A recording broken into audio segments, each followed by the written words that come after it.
Before the regression, he was already drunk on raw strength. And this white-haired monster makes that confidence look almost cute, because even his smug grin is cracking under her icy pressure, while her robe barely moves, like she owns the battlefield. Then that silence breaks, and the ceiling of arrogance gets shredded, as the duel turns vicious. Leaving both fighters tangled in lethal momentum, he keeps pressing forward, hooked on monster hunting like it's a drug, yet she answers with terrifying precision, turning offense into humiliation. The whole arena fills with collapsing force, lightning, and shattered pride, and his bloodied face proves this fight is anything but over. Just as the fun starts, the Empress curse crashes in, rude as ever, and his face says everything. This was supposed to be a win, not a funeral, because now death itself is hanging over him, while the onlookers panic, yet he keeps grinning through the pain, pretending this mess barely matters.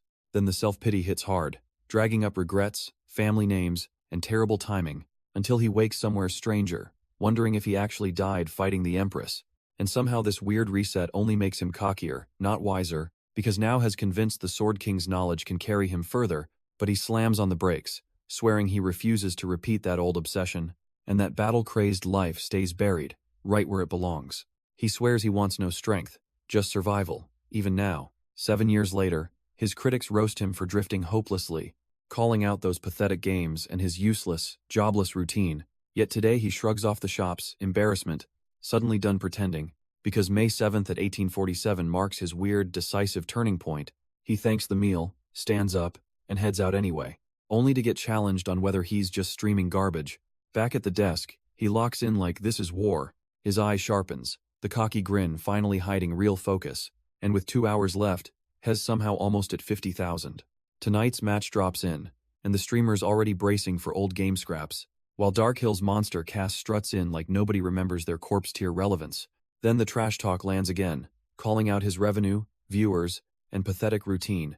But this time he doesn't flinch, because the joke has finally gotten old. 7 wasted years later, his real dream finally surfaces, first wave awakening, and even the donations can't hide how badly he wants a better fate. The server event hits, the world shudders, and status windows invade everyone, turning his little desk job into a cosmic rerun of disaster and destiny. He calmly starts gaming the ranks, chasing third place, then dangerously aiming higher, and boom, the system crowns him first wave awakened, backbone breaker, grand sorcerer. So the system finally spills his mythical inventory, and casual streaming looks cursed, because even the clueless gamer now learns the first place riddle behind it, while his smirk says the cheat is real, and he's oddly thrilled. Then the streamer class rules hit, capping power, but quietly opening fusion tricks. So he accepts the bargain, calls himself a sub-character, and grins at mediocrity. Next, the channel boots up on new server Earth, broadcasting his life live, and suddenly Tokyo becomes the stage. As if the planet signed a bad contract, 1 week later, first wave awakeners swarm the streets, chasing recognition and monster blood. Their flashy confidence gets shredded fast, because the giant beast they face is not impressed, so the battered squad retreats, and the red-haired fighter gets told to heal up. A level 3 big rabbit gets dismissed, but danger still lingers, while the broadcaster's eye reveals its skills, and the rookie smirks. The rabbit's hind leg kick looks nasty, yet he barely blinks there, because the beast launches first, only to get calmly blocked hard. Then the hunter is named, and everyone watches that weak rabbit get slammed back as level 4 arrives. After one clean counter, the real lesson lands next. Bait the opening, then punish it. He even has the nerve to critique range, like a smug coach, before the rabbit lunges again, and he stays absurdly unshaken. At last, he welcomes the annoyance, ready to end this. That first block is pure restraint, a hand-stopping disaster cold, because the big rabbit lunges, and gets blocked before it can feel heroic. Then the counter lands, ugly and clean, with level 10 mocking everyone, right on the crown. The hunter explains the vital point like a smug professor. The rabbit drops, and he calls this whole victory embarrassingly boring, then suddenly gets hit with peace warnings, as if he forgot manners existed, while the system casually announces a viewer count, because apparently this is content. The crowd compares numbers, and realizes this ridiculous stream is already absurdly popular. He starts wondering why his stats match the other guys, which is hilarious, and then the whole thing turns oddly pleasant, like he's enjoying the fame. He catches himself spiraling again, cursing those unnecessary thoughts like a loser, then snaps his mind back into combat mode, fist clenched against the pressure, while the comments explode over that rabbit headshot and his streamer class madness. as the crowd fixates on the broadcast barrier and starts worshipping the spectacle because the barrier is absurdly high level, and yes, the admins would panic. Then he hits the summit, grinning as the system finally admits his progress.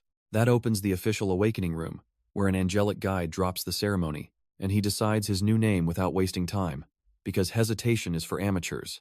The angel records Yamada Teru, and the name lands like a clean finishing cut. Then she locks in the profile, making Yamada Teru public and complete. The black-haired swordsman stands frozen in blinding upgrade light, finally catching his breath. Then the system's voice hits back, and he answers with that smug little comeback. Private thoughts spiral around staying quiet, avoiding trouble, and checking the rankings. Every class flashes by, but swordsmen still sit embarrassingly above the rest. And there it is, Takahashi Kento, the reigning top swordsman, level 15. That discovery lands hard, because even his own past connection to Kento feels absurd now. He does the math, decides streamer progress is basically cheating, and slows down. 4 days later, he's already level 20, with monsters glaring like background noise. Then the chat option opens, and he laughs off pretending interaction even matters.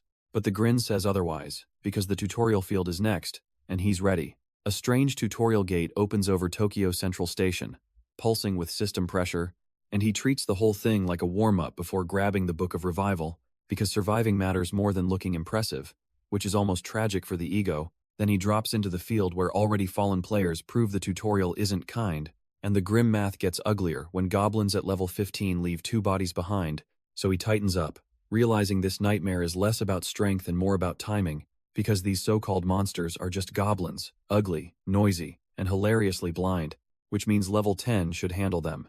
And the players were weaker than expected, so the broadcast finally kicks into full chaos, as goblins swarm every direction, while the warning lands last, keep quiet, since sound is basically dinner bell. The goblin gets clipped hard, and the arena finally starts laughing.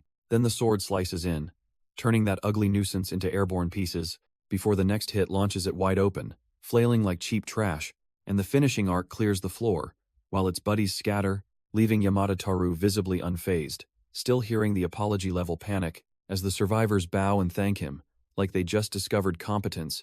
Then the party freaks out over his class, because streamer sounds ridiculous, but he calmly explains goblins react every time idiots start yelling, and the system eye locks on, broadcasting his disgusting little truth. Level 15 game club, nobodies. All skills none, achievements none. Under the system glow, Yamada Teru sizes up green-named jobs, smirking. Then he praises the 9-man synergy. While plotting goblin tactics, he pinpoints the edge, where shouting turns idiots into bait. The center gets his next order, because distance is the problem, and the game club freezes, watching him shred their panic. Wow. One streamer question later, his advice lands, and suddenly leadership clicks. The survivors bow non-stop, thanking him like he invented competence itself. Then they beg for more, promising items, teaching, anything useful. The whole group starts flinching at his grin, while he notices that murderous pressure, because apparently even respect can feel dangerous. The goblin's murderous title hangs there, while Yamada studies the opening, and keeps that smug calm, because panic is the party's real weakness. Then an assassin dives in, thinking surprise still makes him special, but Yamada catches the blade. Like that move was painfully predictable. The game club freezes, finally realizing he's the only adult here, while his grip locks the attacker in place, and the clowning stops. He flips the lesson into comedy, casually explaining short swords work, then asks where to stab next, making the assassin's confidence evaporate. One clean cut later, the goblin goes down, and the pressure breaks. After that, the poor idiot begs for mercy, while Yamada smiles. The assassin's surprise attack lands, and the room instantly tastes panic, but Yamada turns the blade into a joke, while the goblin crumples.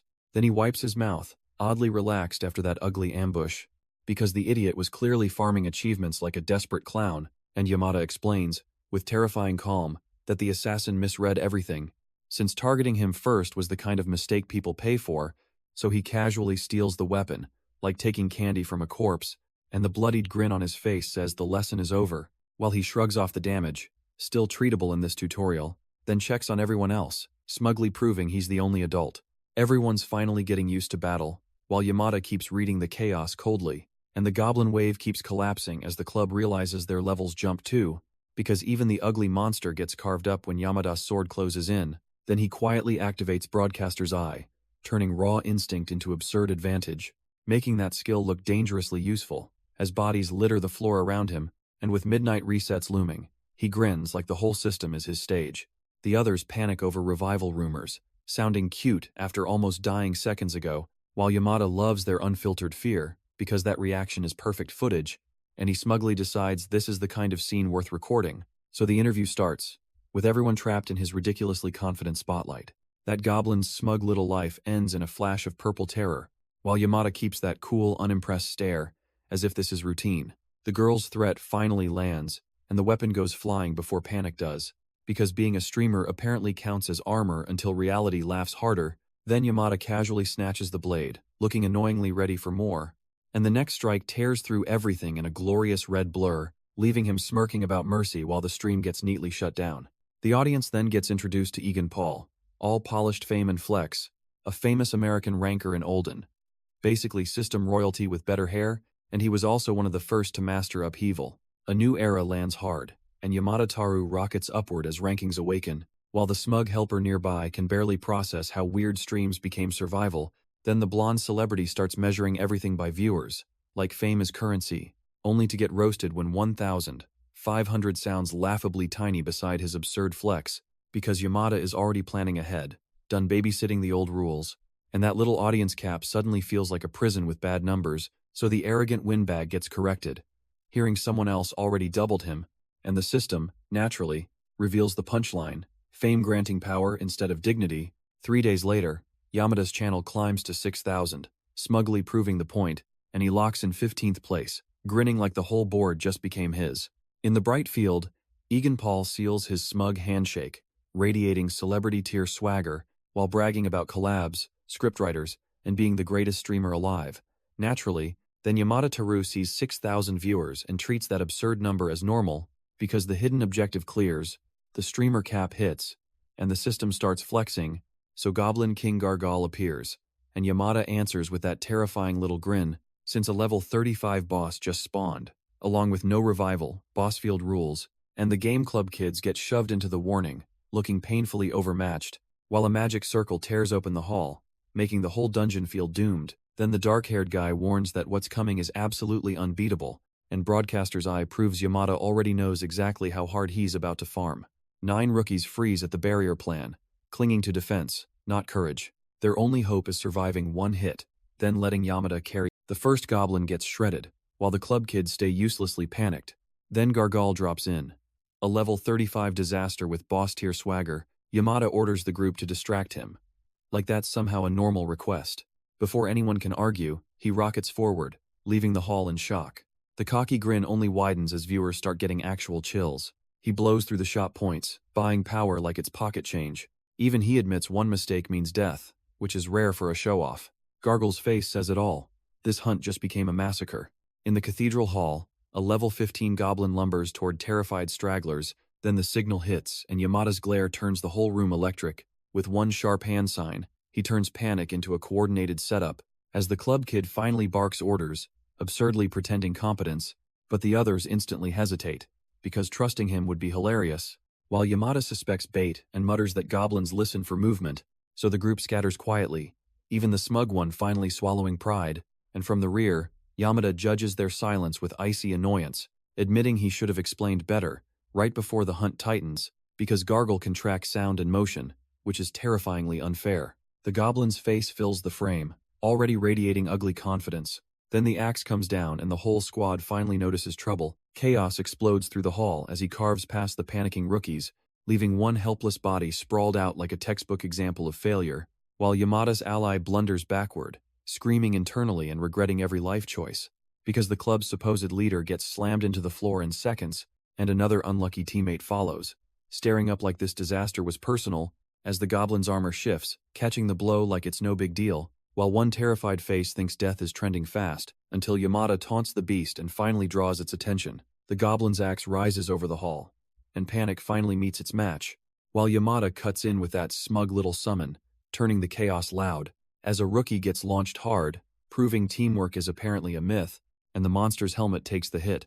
Barely bothered by the flex, then Yamada keeps shouting through the ruins, dragging the brute's focus, because the beast keeps charging, stomping forward like it owns the place, but Yamada's face stays chillingly calm, And that's when trouble starts. The goblin lunges for the bait, fully convinced it's got him cornered, only for its body to twist and fold, like arrogance can bleed, and suddenly Yamada is above it, ready to finish the joke. Yamada Taru is already grinning, baiting disaster with ridiculous confidence. Then he reaches out, turning panic into a trap nobody saw coming. The goblin's helmet takes the impact, proving brute force means nothing here, and the monster crashes down while Yamada lands cleanly over the wreckage. The rookies stay flattened, reminding everyone, teamwork was always a convenient lie. Yamada follows through, carving the opening while the enemy bleeds momentum. Even the goblin notices too late, because the pattern is practically breathing, so he goes for the kill, and Yamada answers with a brutal cut that hit sparks something wild in him, like the battle finally clicked. Then the boss hand appears, meaning Gargle just entered the joke. Yamada raises the blade high, smugly promising to end this mess for sure. Then the goblin gets erased, and Gargle drops as a system joke. The victory screen flashes Little King's last moments, and Yamada just grins. Meanwhile, the rookies panic hard, confessing they never really had a plan. One member collapses, begging forgiveness, while the blonde smug face crumples too. Yamada coolly explains the monster's delay, making their cowardice look pathetic. The nervous guy finally hears it, stunned that the thing even had openings. Yamada reveals the weak point, because of course the boss was basically scripted. He finishes by admitting the whole trap was planned around that weakness. First came the setup, then the lure, and luck only sealed the win. Lucky, huh? That grin already says the victory screen hurt somebody. And now he's checking achievements while the smug chatter starts dying fast because the system just crowned him Tutorial Emperor and handed out perks. While his shield blooms around him and he acts annoyingly casual about it, the rookies panic, pretending this was always the plan, which is adorable. Then one desperate voice begs to follow him, suddenly worshipping competence, but Yamada shrugs them off, exposing how shallow their courage really was, as the others freeze behind him, relieved to stay useless in safety. Even the streamer's bragging sounds hollow, like polished confidence with no spine. So Yamada strolls on, waving back, already moving toward the next disaster. The rookies instantly regret ignoring Yamada, and now it's painfully obvious that if they'd listened earlier, this whole disaster might have been survivable. Instead, the hooded kid whines that Yamada Shudve carried them from day one. Then Sawada gets shaken hard, as the panic finally cracks his fake confidence. His eyes go full monster red, and suddenly that harmless hoodie feels cursed. Yamada just smirks upward, looking disgustingly relaxed for a guy in chaos. One terrified teammate chokes on his fear, begging to be saved now. But Yamada's blade answers louder, turning their excuses into blood-red silence. The others call him insane, which is hilarious coming from these cowards, because Yamada only smiles wider, already too far ahead for them to catch.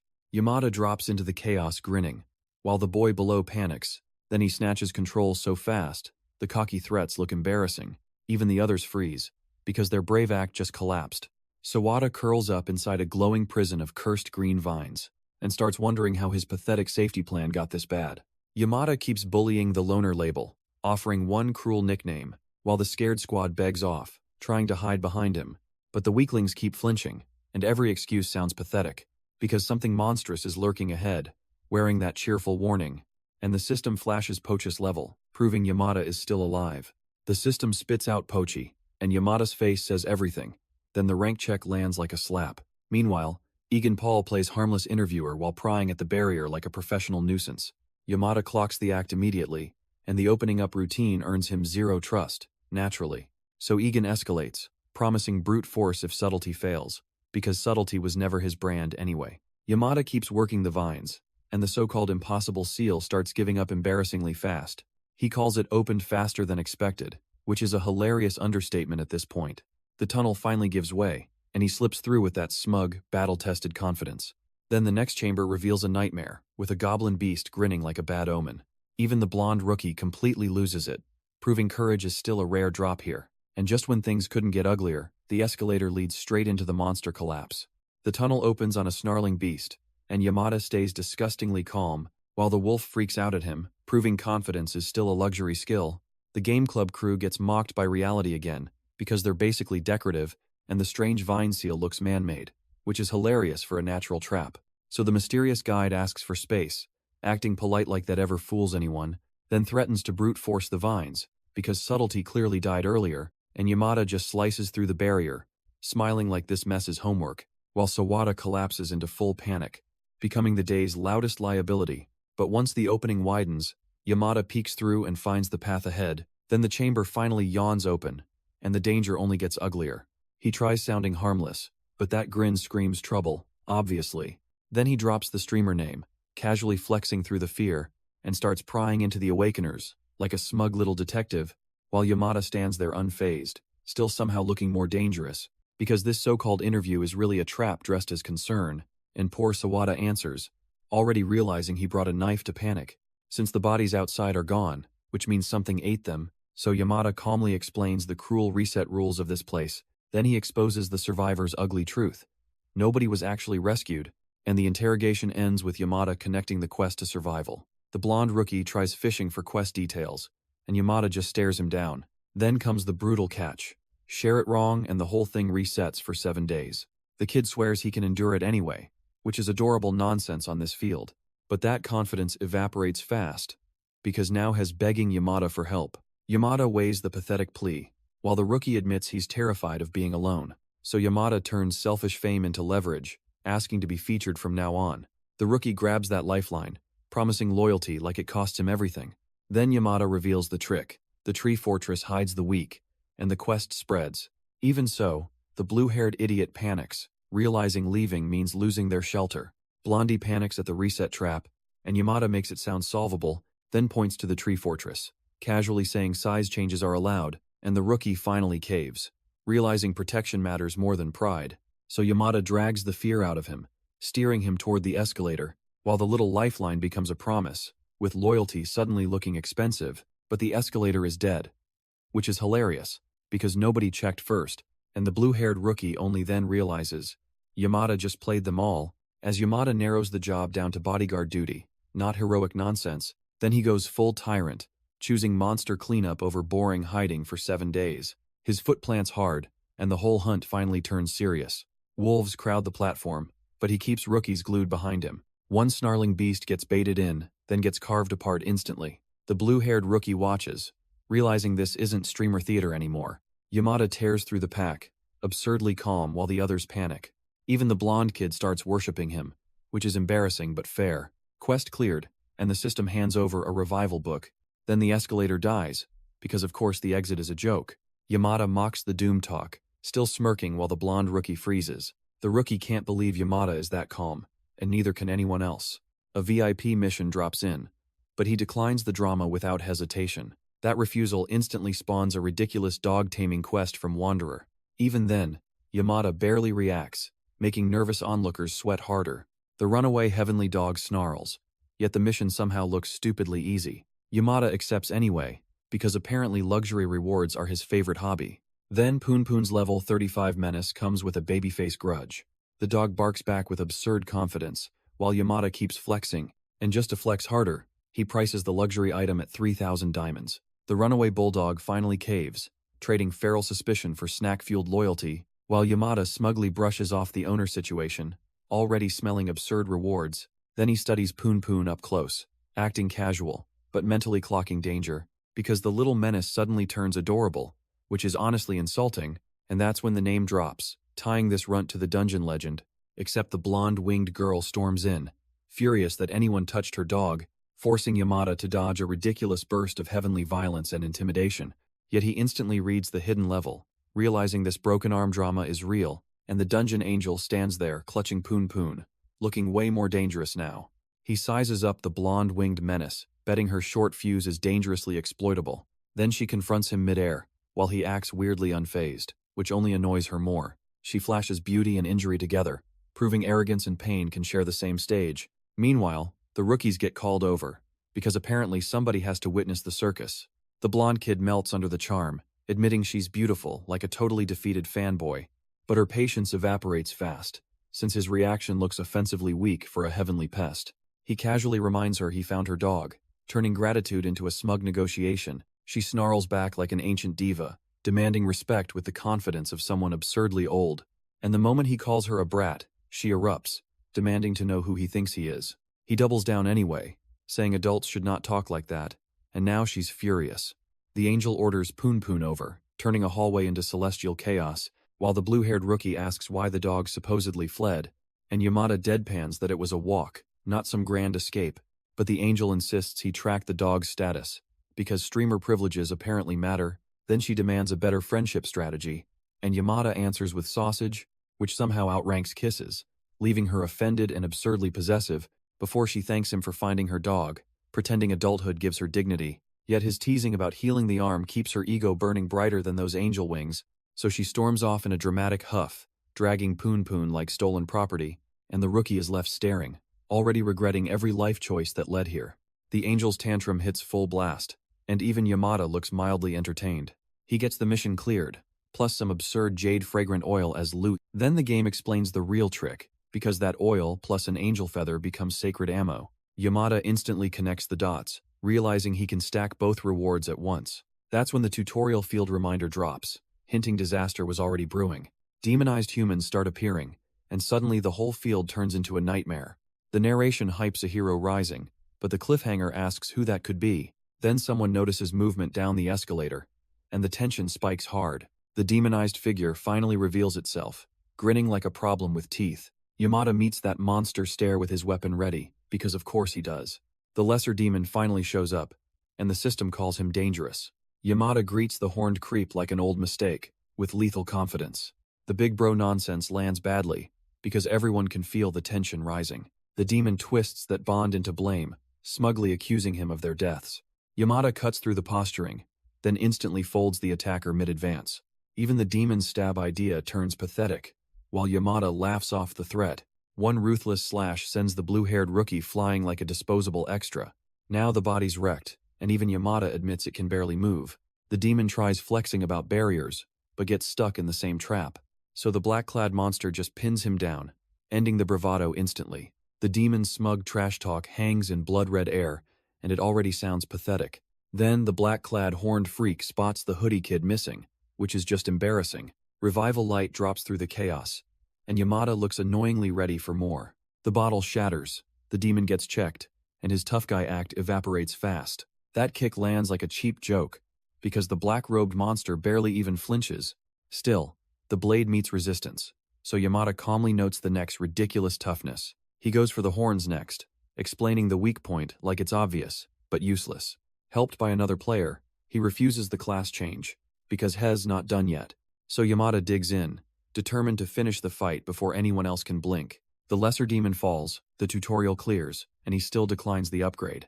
Kazuki gets cornered by a proposal, and the room turns razor-thin with tension, because this slick offer promises power, but reeks of hidden sacrifice. Still, the kid bites instantly, practically begging for hero upgrades, then quietly panics when the system laughs at his miserable class compatibility.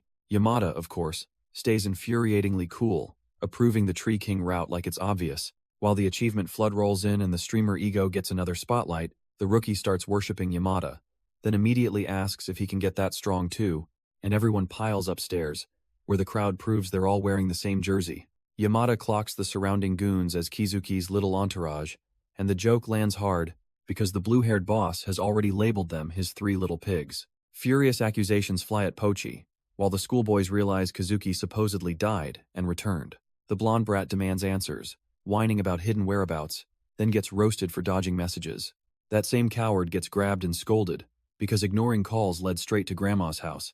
Then a passing streamer strolls in, and the others instantly mistake him for just another nobody. He casually pivots to Kazuki, baiting violence like a troll, while the cops somehow stay away. The blue-haired bastard agrees, grinning about the police not coming and the video theme set. Yamada stays cool and reminds Kazuki that dying here still hurts, brutally enough to matter. The puffed-up brat panics at old man interference, but gets overruled anyway, because ego is cheap. The blonde fool gets kicked through the moment, only to learn Grandma's wallet was completely empty, and Yamada just points himself out again, smiling like this entire humiliation was effortless. One glance from the blonde jerk says he already feels the dread closing in, then that smug confidence collapses, because even his nerves can't hide the panic, while Yamada keeps carving through monster pressure, looking absurdly unbothered, and the fallen bodies around them prove the weaklings got thoroughly bullied, so the interview suddenly turns savage, with Yamada demanding answers about Kazuka's suffering, and that cowardly excuse about not wanting murder is almost funny, because even the next dodge of responsibility sounds pathetic after all this. Then the target changes, and the poor guy's past sins get dragged into daylight, as Yamada presses harder, making the whole interrogation feel like a live execution, And the final hey lands like a warning, not an invitation. Yamada doesn't flinch at all, and that arrogance gets punctured instantly as the rookies panic, asking what happens if he actually kills the target, but he answers with that cold, lethal confidence, then pivots to Kazuki, and the whole thing escalates into a VIP mission, allegedly tied to diamonds, which leaves the blonde bruiser and his crew looking completely outclassed. Honestly, because this streamer hunt is apparently worth 1 million diamonds, and that's ridiculous, while his numbers already eclipse theirs, so he starts sniffing out something bigger. Then the smug blonde nuisance warns against blind searching, like he owns the place, before the real trail drops in Tokyo, with a tree user involved, and Yamada grinning. By the end, the donations are settled, and the total looks absurdly huge. So now the jackpot lands at 920,000 diamonds, and Teru looks mildly insulted, because Hez chasing Maruhi-level dreams, not Egan Paul's flashy nonsense, and cashes out hard. Then those polished shoes hit the ground like trouble, which is usually how bad news arrives, and sure enough, a bag-snatching mess explodes in daylight, dragging his attention off the price tag. Meanwhile, the ponytailed girl gasps over Mayu, and suddenly everybody's acting personal, before the would-be rescuer gets swarmed by idiots, with big bro nonsense already backfiring. As the onlookers demand his identity, he just stands there like he owns the courtyard. Then he coolly claims to be her brother, which is adorable considering the 7-year disappearance, because she instantly snaps that he has zero right to play big brother now. And honestly, fair, until the blonde bruiser barges in, tells him to beat it, and embarrasses himself. Blonde bravado starts strong, but that emergency call already smells like trouble, because the red shirt loudmouth immediately doubts it, wearing panic like a bad joke. Then the whole gang crowds Yamada, laughing as if numbers equal courage, and he answers their posturing with a blade, calmly proving reporting beats, begging, which leaves the stocky idiot gaping at that cheap knife and his own stupidity, before Yamada closes the distance, turning the clowning into a humiliating body check. Now the red shirt thug howls while his backup freezes, finally tasting consequences, and the blue-haired one whines threats, only to get bullied by pure confidence. But Yamada keeps advancing, making the floral brute's chest puff look pathetic, because one cold stare later, even the knife-waving fool is told to drop it. Inside the courtyard standoff, Yamada is caught in a hostage grab. While the blade-wielding rookie suddenly gets a terrifying lesson in leverage, the blonde idiot explodes with rage, proving panic is his only talent. Then the smug blue-haired attacker closes in, still acting way too proud. Yamada answers with one icy order, and the knife attitude dies instantly. The hostage crisis keeps unraveling as he yanks the girl into control, while the cocky punk gets told, again, to drop the knife and stay scared. Now the whole group watches Yamada hold the line, hostage and all, as a hidden strike drops the blonde coward flatter than his ego ever was, and the blue-haired observer coolly explains why scared thugs grab hostages. The whole mess starts with Yamada calmly ending the drama, ready to leave, while the blue-haired thug freezes up and realizes threats mean nothing here. The wannabe cop panics harder, waving a knife and demanding surrender like that helps, but Yamada flips the script, calling himself the victim and roasting their fake authority. Then he casually promises to return soon, sounding so composed it's almost insulting that even the police guy mutters about him like he's some dangerous criminal, except Yamada keeps pointing out who the real attackers were, not him. And when the blue-haired clown starts whining, Yamada stays icy and unbothered. The loudmouth finally loses it, swinging big, while Yamada warns him to stop, and that's the payoff. One clean strike that leaves the idiot absolutely wrecked. In the ruined office, Yamada just smirks, because the disaster called it first. Then a glowing GM circle tears open the room, like the world itself got rude. Out drops an angelic kid, and the club members freeze under that divine flex. Yamada, somehow even more unsettling, points out how dumb the GM timing looked. He keeps his cool, brushing off the interruption while the suited menace keeps smirking. But the winged stranger cuts him off, noticing the impossible ceiling entry, and suddenly the room feels smaller. The blue-haired authority figure starts playing referee, acting like this is some neat player duel. Yamada answers with a single, surgical slash, humiliating the wannabe cop instantly. The angel then locks the arena down, declaring interference illegal, which is adorable. So the truth lands hard. This wasn't rescue, just a sanctioned massacre in progress. Worldwide chiefs catch an angelic figure on screen, and panic, while the post-upheaval system keeps pretending this circus is normal. Then Yamada cuffs a suspect and looks annoyingly unbothered, as the winged kid exposes that the GM call trick was manual, and the smug suit learns Yamada already read the whole thing, because private profiles are cute until the system still shows Yamada Teru, making the blue-haired jerk realize hiding rank was pointless, since this so-called streamer is a top ranker with no public name, and when he asks what Yamada gains, the answer is obvious. The grin fades as the regressor finally gets recognized. Yamada smirks at the very word regression, already above the panic, while the white-haired angel presses him for answers, testing that cocky nerve. Then the room of truth drops in. A glorified lie detector with attitude, because higher levels mean harder trials, and lobies get the kiddie version.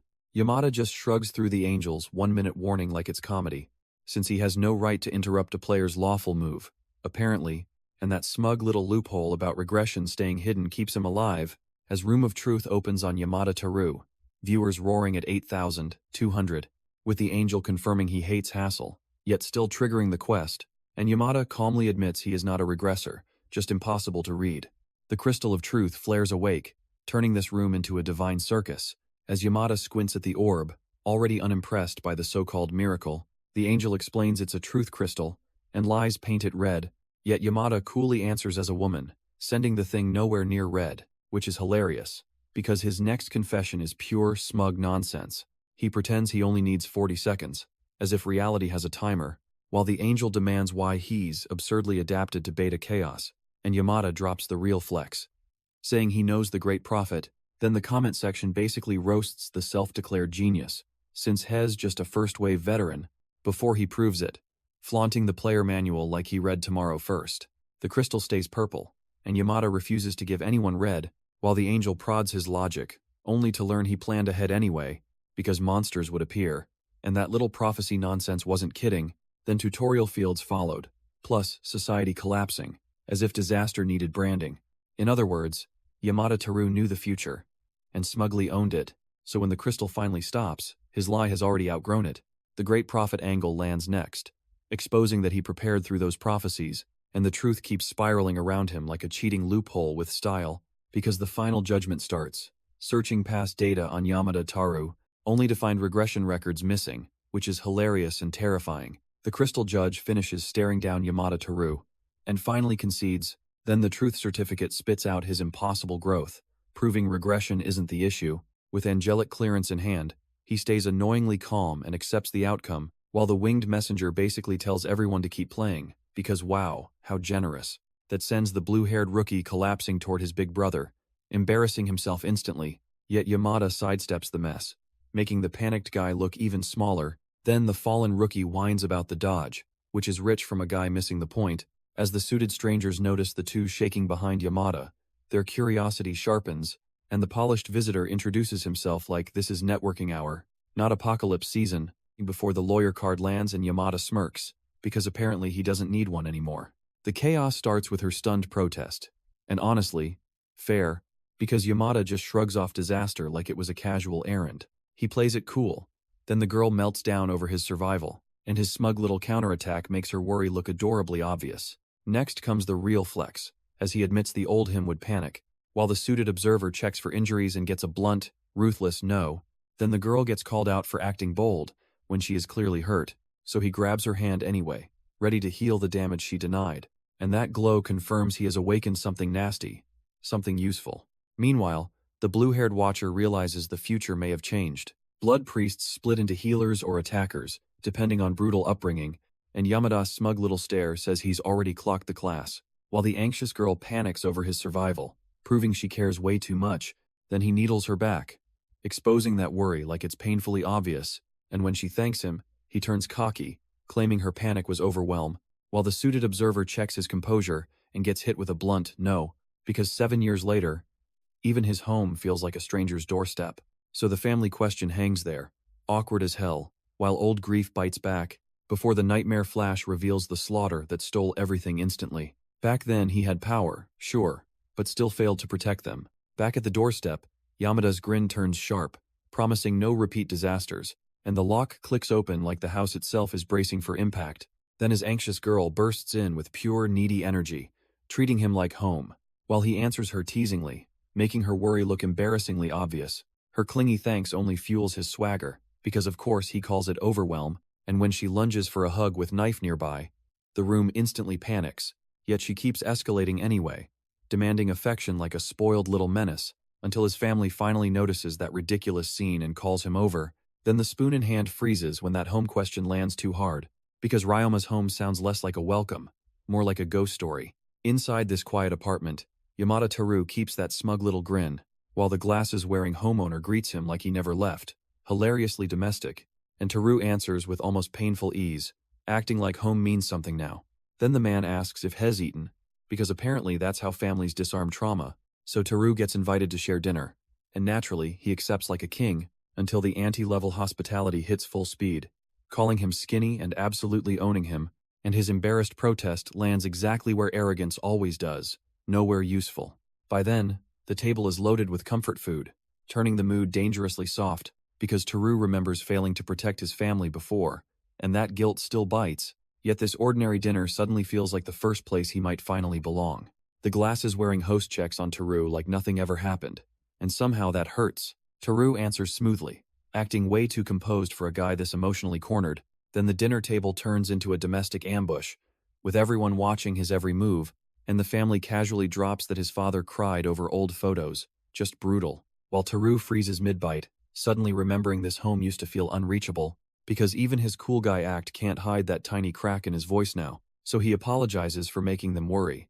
Like he finally dropped the armor, then casually announces he got a job, proving he is annoyingly functional again, and after collapsing into relief, he realizes they handed everything back to him, which is why the glasses man ends by sliding over support like a smug guardian. The door starts rattling, and this family ambush is already getting personal. Teru gets greeted from the floor like a lost cousin, which is humiliatingly on brand. Then comes the job question, and his cool act nearly falls apart. He admits it straight. He did land work, but not some miracle payday. The big reveal lands harder, because everyone expected swagger and got honesty instead. Still, he won't be shamed, and calmly says even small earnings count. Then he pivots to Mayu, smiling like a menace and calling her out by name. She instantly panics, because yes, that is exactly as creepy as it sounds. At the office, the real answer surfaces. He actually likes helping people, and now the family has to admit his current work fits him suspiciously well.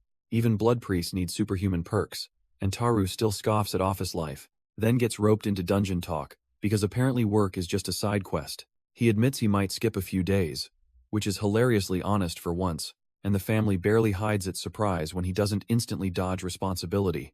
Instead, he owns being a terrible big brother, then somehow flips the blame back, until the mood softens and the stubborn kid finally gets welcomed home, with the smug family act collapsing the second they start acting genuinely relieved, though his idea of workwear is still pajamas, track pants, and house sneakers, so yeah, the outfit gets roasted, because pretending that's business casual is criminal, and the whole room ends up dragging him toward work, whether he likes it or not.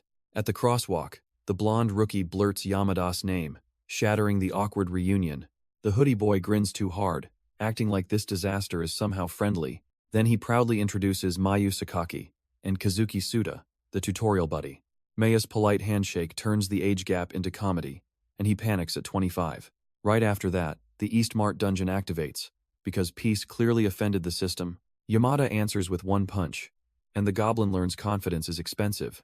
The monsters swarm anyway, but his strike drops them like trash in bulk. The surviving trio stare at the carnage, realizing this is a full-blown mess.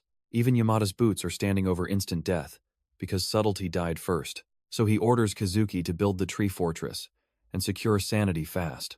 Tree roots buckle the fortress plan, while the rookies stare up, hopeless. Kazuki blurts out a window idea and instantly regrets the courage. Yamada shrugs off the absurdity, pitching a tiny doorway like genius. With that cool shirt confidence, he makes panic look embarrassingly optional. Then the monkeys flood in. Because peace clearly offended the dungeon, Yamada deletes the first wave in one clean swing. No drama. His barrier flashes up next, slicing chaos away from his face. The monkeys get labeled, explained, and reduced to fist-flinging pests. They crowd the fruit section harder, acting like overprotective maniacs. So he heads for the relay shop, hunting something tastier. Supreme bananas cost a fortune, and Yamada buys anyway, because apparently chaos has a snack budget. Then he offers one like bait. While the monkey blinks at his ridiculous confidence, the little monster takes the fruit, and suddenly the dungeon's worst threat looks adorable. One bite later, the thing is practically worshipping him, which is honestly embarrassing. Soon the whole monkey pack starts cheering, as if bananas fix their entire personality, Yamada just keeps stacking those overpriced bananas, looking annoyingly untouchable in that cool shirt. Now the Tekken monkeys turn friendly, and the second floor unlocks like this was routine. Even Egan Paul can only stare. Because this channel has officially lost all sanity, the sky cuts away in a flashy transition, as if reality itself needs a breather, and the smug arms-crossed pause says it all. Yamada owns this mess now. Egan's smug face cracks, because even premium streamers can smell trouble. Then Japan loads in, and Yamada's world gets internationally ridiculous. A system achievement drops, basically bragging that he adapted faster than everyone, and of course, the platform is LTube. Because reality loves cheap jokes. Egan stares harder, realizing this random kid is somehow on his radar. The live chat explodes in nonsense, while he pretends that's normal. Translation kicks in, and suddenly Egan's videos are right there too.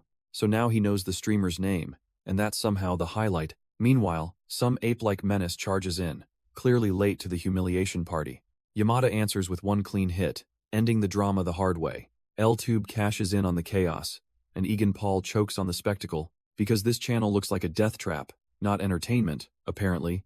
Yamada reads the monsters instantly, baiting their obvious patterns like a smug genius, then notices the broadcast barrier is totally different from Egan's warning. Shocker. The ring floor appears next, and the ape menace gets the spotlight too, as the second floor arena reveals its boss, Tekken Monkiller, posing like royalty. One savage hit answers that fake menace, proving the hidden piece wants victory, while Yamada stays cool, joking this is basically just a match, and he keeps it weaponless for now, because overconfidence is apparently his hobby. Then the blue-haired fighter remembers Yuri, and the nostalgia hits harder. Ring bells start screaming, and Yamada already sees the monster's cheap rhythm. 3 minutes on the board, yet the ape still postures like a clown. The blue-haired observer mocks the opening, while Yamada barely looks impressed. Too many openings, and that brute's guard is basically begging for punishment. Yamada cashes in instantly, landing filthy pressure without any broadcast barrier. Still calm-faced, he treats this whole disaster like a warm-up match. Then the counterpunch avalanche lands, and the fearsome beast collapses. One more brutal finish, and the monkey's swagger gets erased in real time. From above, the arena suddenly looks tiny, with Yamada owning all of it. The fight ends in embarrassment, and the whole room feels his momentum. End of round 1, and the goblin's stamina is already cracking, while Yamada calmly predicts a finish, refusing to waste the opening. Round 2 starts, and his footwork looks annoyingly effortless for everyone watching. Then that monster charges in, finally matching his gloves with pure desperation. Yamada slips the counter in, and the goblin gets folded by pressure. One clean body shot later, its tough-looking swagger turns into a joke. He keeps flowing forward, landing punishment so smooth it feels insulting, and even his own hesitation evaporates when the barrier suddenly stops mattering. So he starts wondering if power wrapping around his fists is allowed, because the next blow lands like a verdict, and the goblin is done. Yamada's fist detonates with blue force, and the goblin's grin collapses. Then the follow-up slams through its guard, embarrassing the poor thing instantly, as the monster folds backward, chest first. Proving swagger is not armor, the blue-haired teammate stares wide-eyed, realizing that woe was an understatement, while Yamada stays annoyingly calm, acting like divine rules are just paperwork, and the monkey-sized referee practically hands him the win on a silver platter. Victory flashes across the field, the goblin finally accepting its public humiliation. But Yamada already worries the achievement might warp future rewards. Cautious for once, then he shrugs off the hidden third-floor reveal, pretending he never noticed. A sudden mission drops in, and Teru gets tagged by Wanderer, because the real prize lurks on the third floor, not the boss. And then the system waves diamonds around like corrupt casino cash, so Teru accepts anyway. Pretending this is all perfectly reasonable, mission secured, his smug little face practically screams it was inevitable, but he insists it's only for rewards, not because he enjoys violence. While the others babble encouragement, still stunned he actually carried them, and the girl beside them turns out to be Mayu, his sister, so he immediately hands her the glowing badge like a dramatic gift. In the room, Mayu recoils at Terra's smug insistence, eyeing that ridiculous upgrade, and he doubles down, pitching the belt like a miracle ticket to hidden loot. But Teru stays ice cold, claiming he really doesn't need the thing at all, then immediately flips the logic, trusting his gut like that's a legal strategy, while the exchange turns into pure pressure, with Teru cornering Mayu into choice, and the whole stage shifts outdoors, where the belt offer gets blasted bigger, as Teru flashes the price tag, making 10,000 sound stupidly casual. Then he hammers the deal harder, wearing that imcool look like armor, and Mayu finally caves, admitting the trendiness, because apparently intimidation now counts as fashion. With the supplies secured, they descend, while strangers have already slipped inside. Yamada warns the intruders off politely, and that's when the danger stops pretending. One rookie panics, but Yamada just smirks, because underestimating him is still fashionable. The others blame May's friendly vibe, as if her face invented disaster. Meanwhile, the goblin gets exposed as a noisy joke, and promptly loses that argument. Yamada barely blinks, calling the enemies pathetic, while the room stays obnoxiously tense. The game club girls then realize Mayu makes the whole place look safe. One anxious teammate finally admits it's probably Yamada's fault, not hers. Then the fruit box starts glowing green, and everybody notices the stupidly suspicious power. Mayu reads the label aloud, and Yamada immediately orders the tear-open experiment. The glowing green fruit box crackles open, teasing a ridiculously suspicious reward, and Mayu flinches as strange power surges straight into her body. Yamada grins at the chaos, already treating the party like a joke, because this dungeon now apparently needs 2 damage dealers, not 1. The blonde rookie tries to suggest Yamada alone should handle it, but Egan smugly vetoes that, hiding behind his streamer excuse. While the others complain that frontline fighting is beneath his elite status, Yamada just laughs it off, agreeing way too easily for comfort. And then the room admits nobody here looks stronger than him anyway. So the answer becomes obvious. Find more damage dealers and keep moving. The streamer showdown starts with that polished blonde ace sizing up Yamada, then a rookie gets the wrong name while Yamada sits there, annoyingly composed. And the loudest guy in the room insists he saw both faces, conveniently sure, because apparently every clown here thinks Yamada should already know their mystery, until the evidence hits. He was watching them on L-Tube, which is adorable, so the blonde recruiter lunges into full agent mode, promising star treatment, but Yamada swats that fantasy away, roasting burnout and fake talent in one breath. Then he turns dead serious, judging the team's value like a bored predator, while the self-proclaimed manager keeps overselling fame, and Yamada keeps refusing, leaving the room with one verdict. Wrong guy, wrong plan, keep moving. Egan lunges in with recruiter energy, and the room instantly tightens. Yamada's eyes stay cold, the kind that already said no. The handshake dies on contact, and that sales pitch gets crushed. Egan's smile cracks, realizing the cool kid act just failed. Then Yamada folds the blonde loudmouth like cheap promotional cardboard.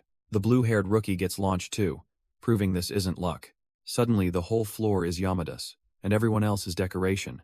Egan stares blankly, finally understanding he misread the whole beast. Even the smug streamer gets tossed aside like background trash. Then Yamada flexes the wrestling champ title, casually humiliating everyone. Yamada catches the sneaky grab, then turns that panic into control, and the streamer's grin starts cracking, because the just a streamer routine falls apart.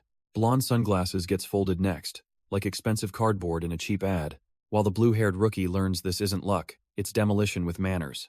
Suddenly the whole floor belongs to Yamada, and everyone else becomes scenery, so the streamer stares slack-jawed, realizing he backed the wrong monster entirely.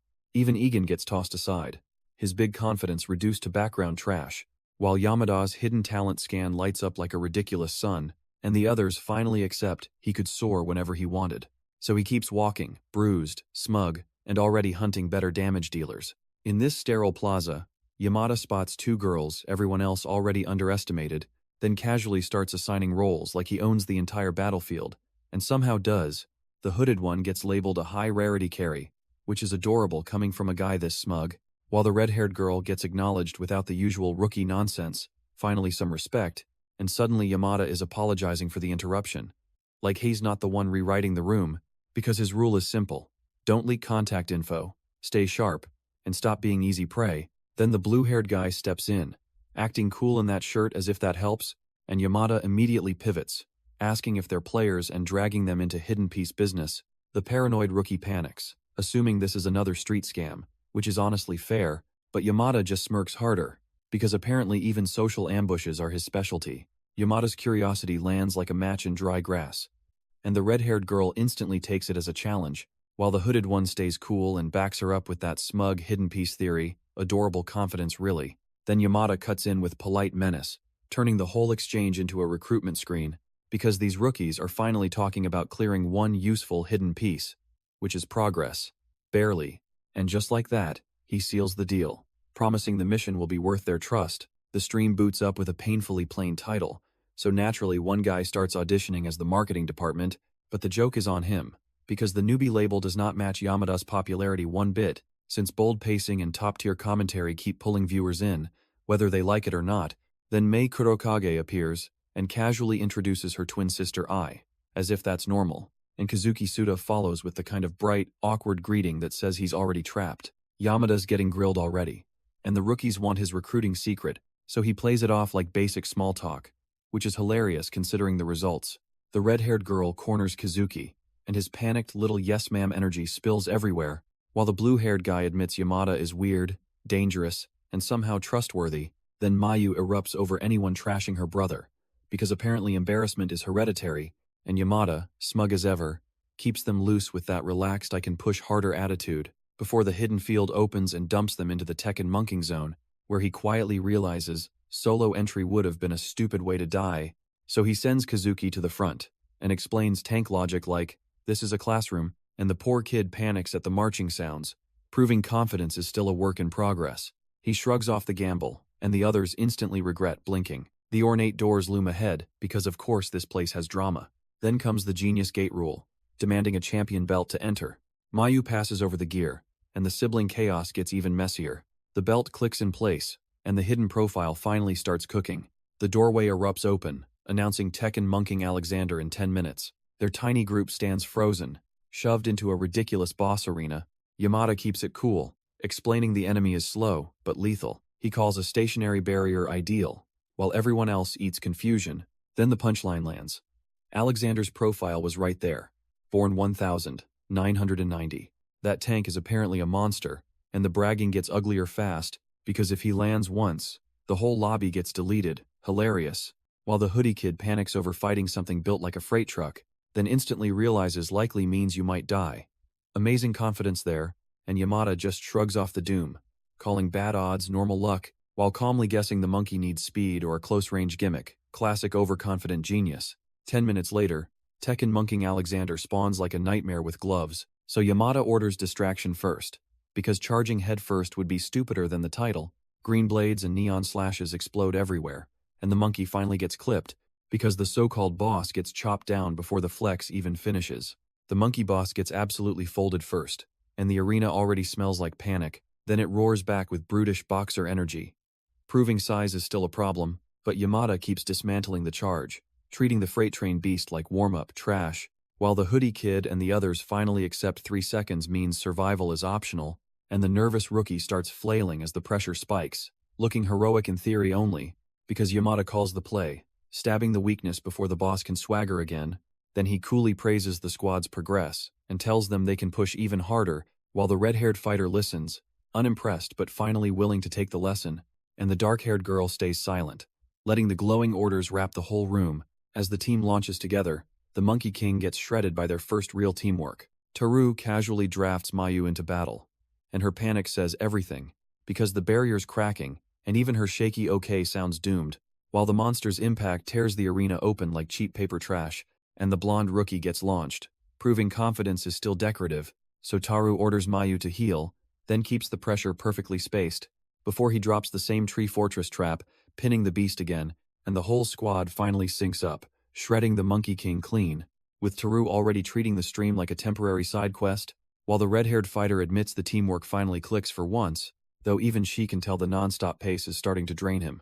The arena's Monster King squares up, smugly hunting vital spots, while Taru stays stone calm, and even the redhead starts to sweat. Then he draws a knife, making the overconfident crowd instantly question everything, because this ordinary tool is actually his setup for a ridiculous dive, and the red-haired fighter watches him vault in, landing a savage hit, with Taru flashing that cocky grin, like chaos is just homework, as the Monkey King absorbs one punch, then snaps back with rage, but the red gloves keep pounding, proving teamwork can bully a boss, and the beast realizes too late that hit just marked him for death, because Taurus pressure is a curse, and now the target is painted on him.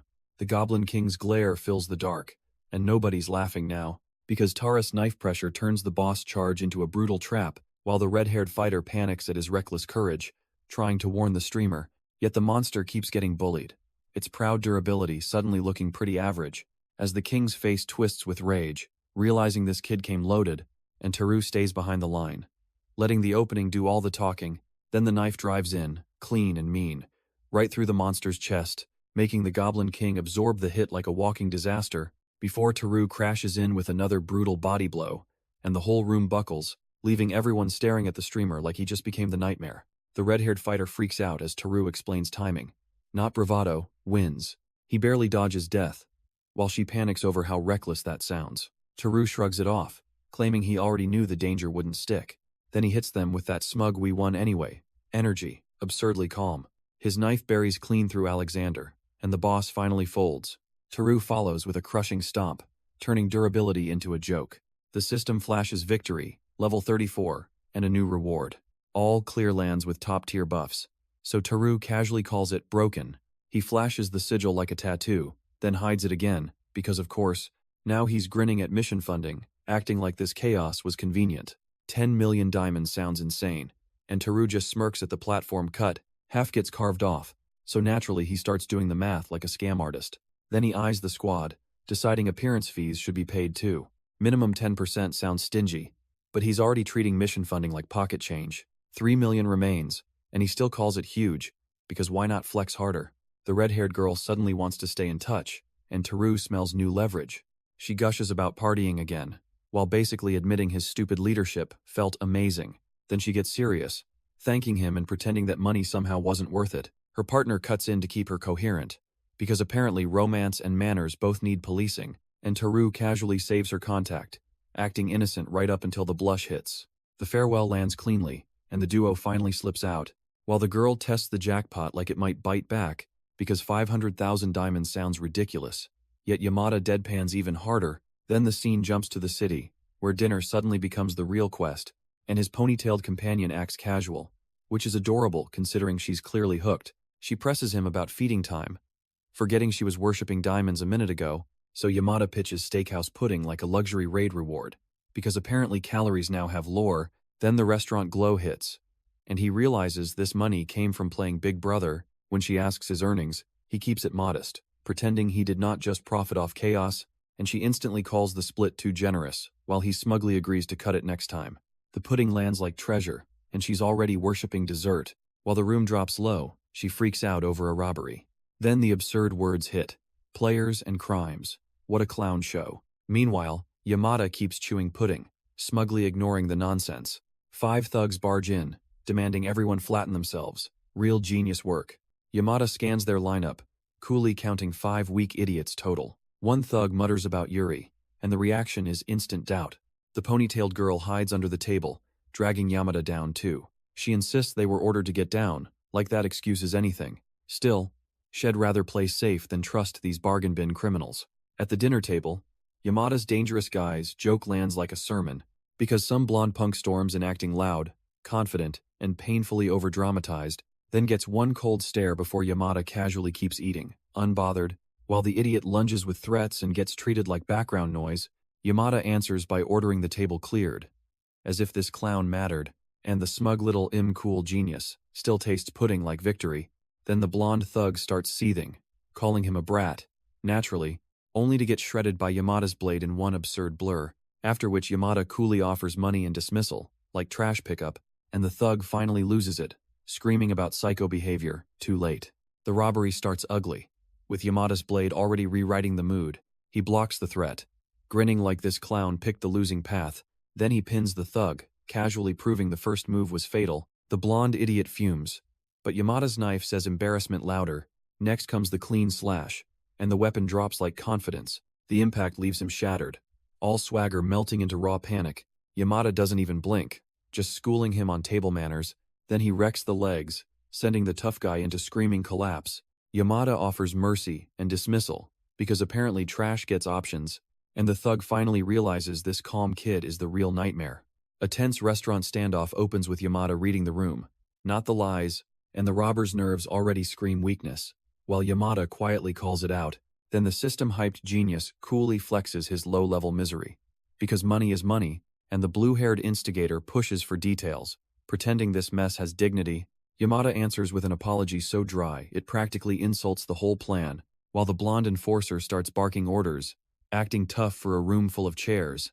But the moment the strikes land together, his confidence folds into pure panic, and Yamada keeps moving like punishment itself, brushing off everything under level 50. The blue-haired man still tries to sound brave, even as the pressure crushes him. Then Yamada stands unchanged, making the whole robbery look embarrassingly small. Yamada stays absurdly calm, even while that glow screams trouble. Then he smirks like a guy charging rent for everyone's panic. And the blue-haired instigator presses harder, pretending this disaster has dignity, which only earns a dry apology before Yamada quits holding back. So the first rush gets carved open, that confidence collapsing instantly, and even with a knife in hand, he treats them like homework. The blue-haired man still talks brave, but the pressure is embarrassing him because Yamada keeps locking in, making the whole ambush look tiny. Now even the smug observer is backpedaling from that suffocating momentum, and Terrace Blade says everything, with his target already on borrowed breath. The ambush meets Terrace Blade first, and the confidence starts leaking fast. Then the biggest brute gets folded mid-grapple, like the room owes Taru rent, while the blue-haired friend just watches, suddenly learning poverty has a refund policy, and Taru, annoyingly cool as ever, asks the blonde for cash like this is normal. The blonde, stocky guy freezes, then blurts agreement, because courage left with his dignity, so Taru flatly takes the money, refusing to make the robbery look complicated. With the fight already dead, he turns to the blonde customer and checks the damage. Then the whole trio bows like sinners, thanking him for surviving their bad decisions, but Taru still halts the exit, demanding one more sec from the stunned blonde, because even after saving everyone, he's still the guy ordering dessert and disrespect. Taru cuts straight through the panic and orders the loser to scram, now, then casually tells Mayu to heal him, because apparently this disaster needs housekeeping. The dark-haired guy's eye stays shut, still pretending pain is a strategy, but one eye opens, and suddenly he is measuring Terrace's nerve, while Terrace's bruised face only hardens, as if embarrassment never existed. So he turns to the blonde big guy, dragging him into the aftermath, and the poor sap realizes Taru saw through that hit instantly, because only a justice freak would smile at being annoying on purpose. Then Taru reads the shady poster like it insulted him personally. And, yep, he guesses the whole thing was a scammy ad. The contract lands in hand, and the money hook starts its little trap. The stubborn guy dodges questions, pretending pride is somehow a strategy. Taru cuts past the posturing, leaving the room awkward and exposed. Then the number gets written down, because apparently confidence needs a hotline. Taru keeps it casual, handing over contact details like this is charity. The pitch is simple: earn money the right way, no clown business. The outsider freezes at the warning, wondering why Taru is this relentless. Even dinner gets weaponized, with pudding somehow becoming a battlefield. Taru eats like a king on someone else's dime, because of course he does. Back home, he waits for a message, already betting on their panic. Yamada instantly senses Yuri might be getting scammed again, and that headache is back. Then the call lands, bringing Yuria Akamine's number right onto his phone, and there it is. His target finally surfaces, making the whole setup smell useful, while the blue-haired suit guy starts pitching work like he owns the room. But Yamada shuts down the vague nonsense, demanding actual clarity, not theatrics, and boom, 2 million gets wired as an advance. Because apparently seriousness has a price tag, the offerer stumbles through gratitude and debt talk, getting publicly outclassed by calm, yet Yamada brushes it off, treating the whole thing like appearance fees and a warm-up. When the man wonders why he's being helped this much, Yamada calls it nothing special, because if Yuri joins for 2 million, that's a steal, so work harder. In the briefing room, Yamada starts laying out the dungeon rules, and the Kurokage sisters get sorted as ambush specialists, which is brutal honesty with a pulse, while Yamada shrugs off their complaint and keeps the truth moving, then translates their job into plain English, because nobody here needs poetry, with the red-haired fighter finally asking where this circus goes next, and the answer slamming down.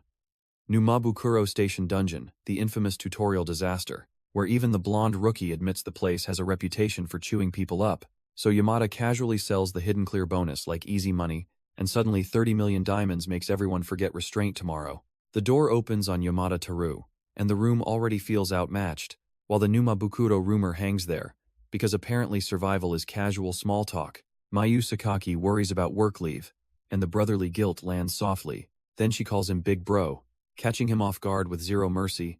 Yamada admits he is thinking of quitting, wearing that absurd cool shirt, and Mayu practically short-circuits, because he refuses to stop her from deciding, since everyone says quitting a great job is madness, yet he just listens.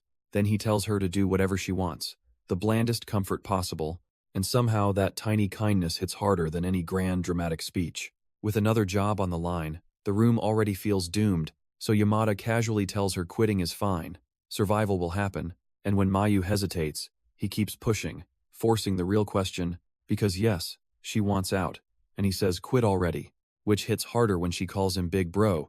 Wow. Then he warns her not to ask him for money. Charming. While checking her gear, he turns this disaster into training.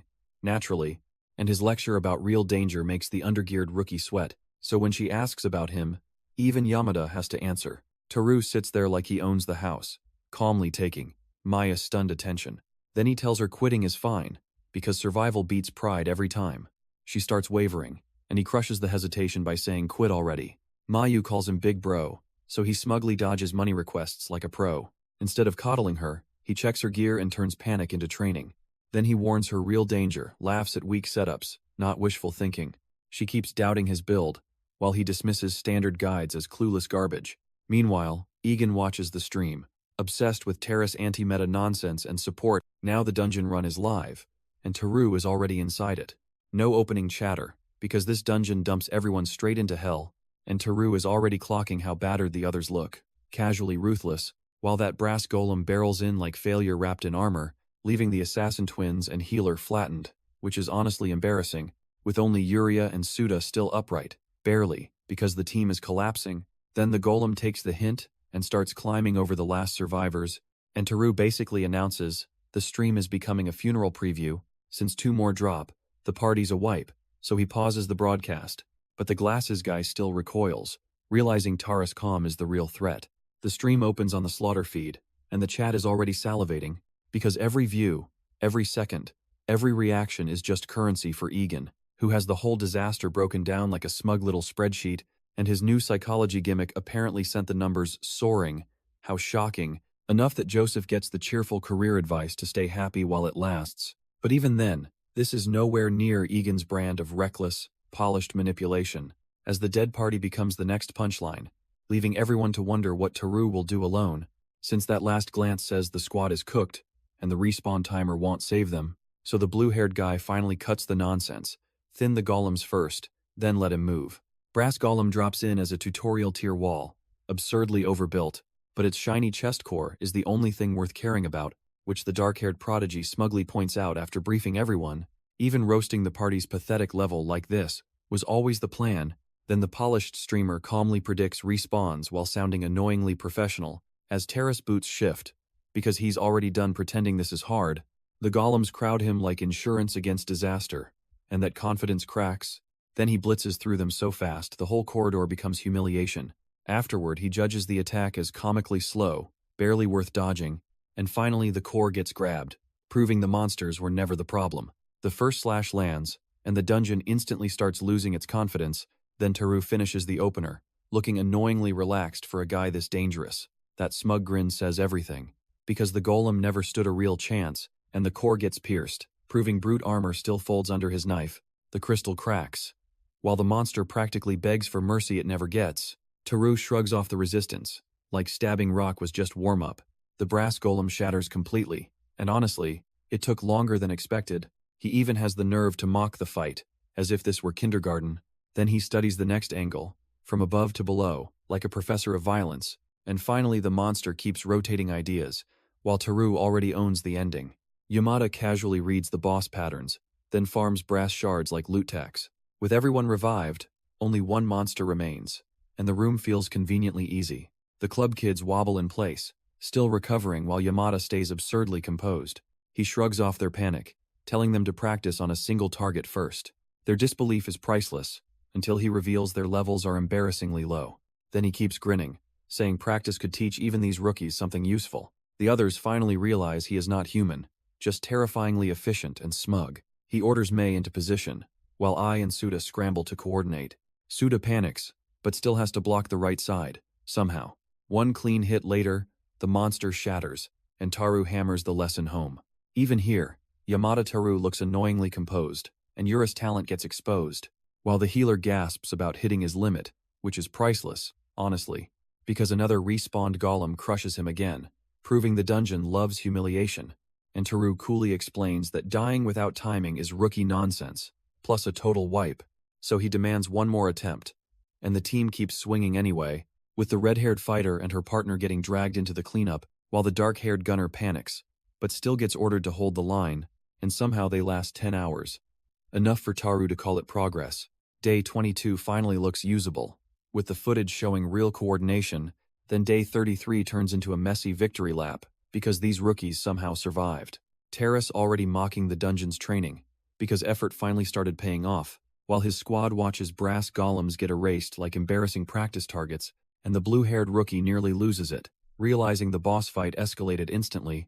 Then Taru deletes the whole golem wave before the respawn timer can sneer, with the hidden stage refusing to trigger, as if the dungeon got offended, so the ceiling starts breaking open, and the room turns into falling rock roulette, and Taru calmly calls it an unlock, because panic is for amateurs, while one idiot gets flattened, proving debris has zero respect for confidence.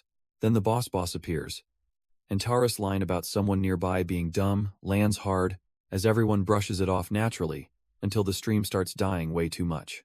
Dying and reviving non-stop is basically psychological torture for players, and even the flashiest rankers are still trapped under player rights warnings, while Egan Paul watches this circus and calls the party completely abnormal, because apparently keeping your sanity after repeated deaths is now a national talent. Then the stream cuts out, which is just adorable timing for a dungeon disaster, and the dead video freezes on entering Numabukuro Station Dungeon. Real classy, with Egan's fans already panicking over a clip outlasting his own hype, as the blonde rookie laughs off the wipe, like denial is a strategy, but the dark-haired spectator knows no healer means the boss should have won, and the system answers with respawn rules, basically admitting this run is doomed. Yamada keeps grinning, because dying later is apparently his backup plan.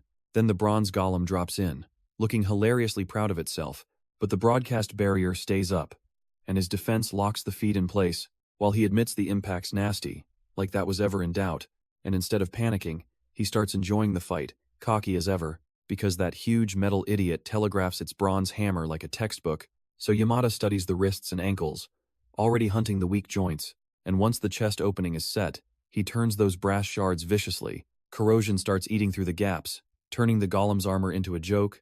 Then he launches in and cracks the target clean before it can respond. The golem's bronze joints are already cracking, and Yamada loves that. While the hulking thing swings wildly, he rides the opening like a pro. Then the monster's body starts giving up everywhere, totally humiliating itself, and he coolly reads the next move, treating disaster like a warm-up, because the instant that weakness appears, his grin gets downright vicious. So he explains the brute's bronze hammer pattern with obnoxious confidence. Then he slams the magic stone again and again, refusing to miss. As the armor shatters, his logic turns one hit into a full collapse. The system finally declares the bronze golem defeated. No miracles left. And Yamada, out of breath at last, still looks annoyingly satisfied. Even the streamer's nerves buckle, as Yamada treats this chaos like a warm-up. Then the system crowns him first clear and level up, because apparently he's that guy, but the hidden stage gets rebranded into solo play, mocking every greedy expectation, so the bronze magic stone and absurd map reward land next, rich enough to sting, while the rookies gape at the wreckage, finally admitting the golem got deleted, and Yamada, somehow still smiling, looks like the whole massacre barely cost him breath. Then the higher tier achievement refuses extra rewards, which is hilariously petty. But the club members celebrate the diamond payout anyway, like 300,000 is freedom, until the system recalculates the real share, and Yamada hears 30 million instead, because one absurd donation from Alchemist Great just turned the room into disbelief. He clocks the stream live, and suddenly that old man feels unreal. Earth is the next stop, because curiosity always outruns common sense. The VIP welcomes Kananari like royalty, politely turning this into business. Even the administrator is sweating, because this monster strolls in too casually. The old man asks for his account setup, and the room holds breath. Then he casually allows a second account, like rules were made for him. Kananari laughs it off, and Great G is born from pure flexing. An SVIP message lands next, and of course he cannot ignore that. Now he realizes the old man was a hidden workshop class powerhouse. So much for average life, when one meeting ruins the entire fantasy. SVIP bait drops from nowhere, and Yamada gets hit with ridiculous diamond flex, so he hauls on his coat and heads out, looking way too ready for trouble. At the department store workshop, the scale alone screams, "Yeah, this guy is loaded." Then the old administrator pops up, and the whole lobby instantly loses its nerve.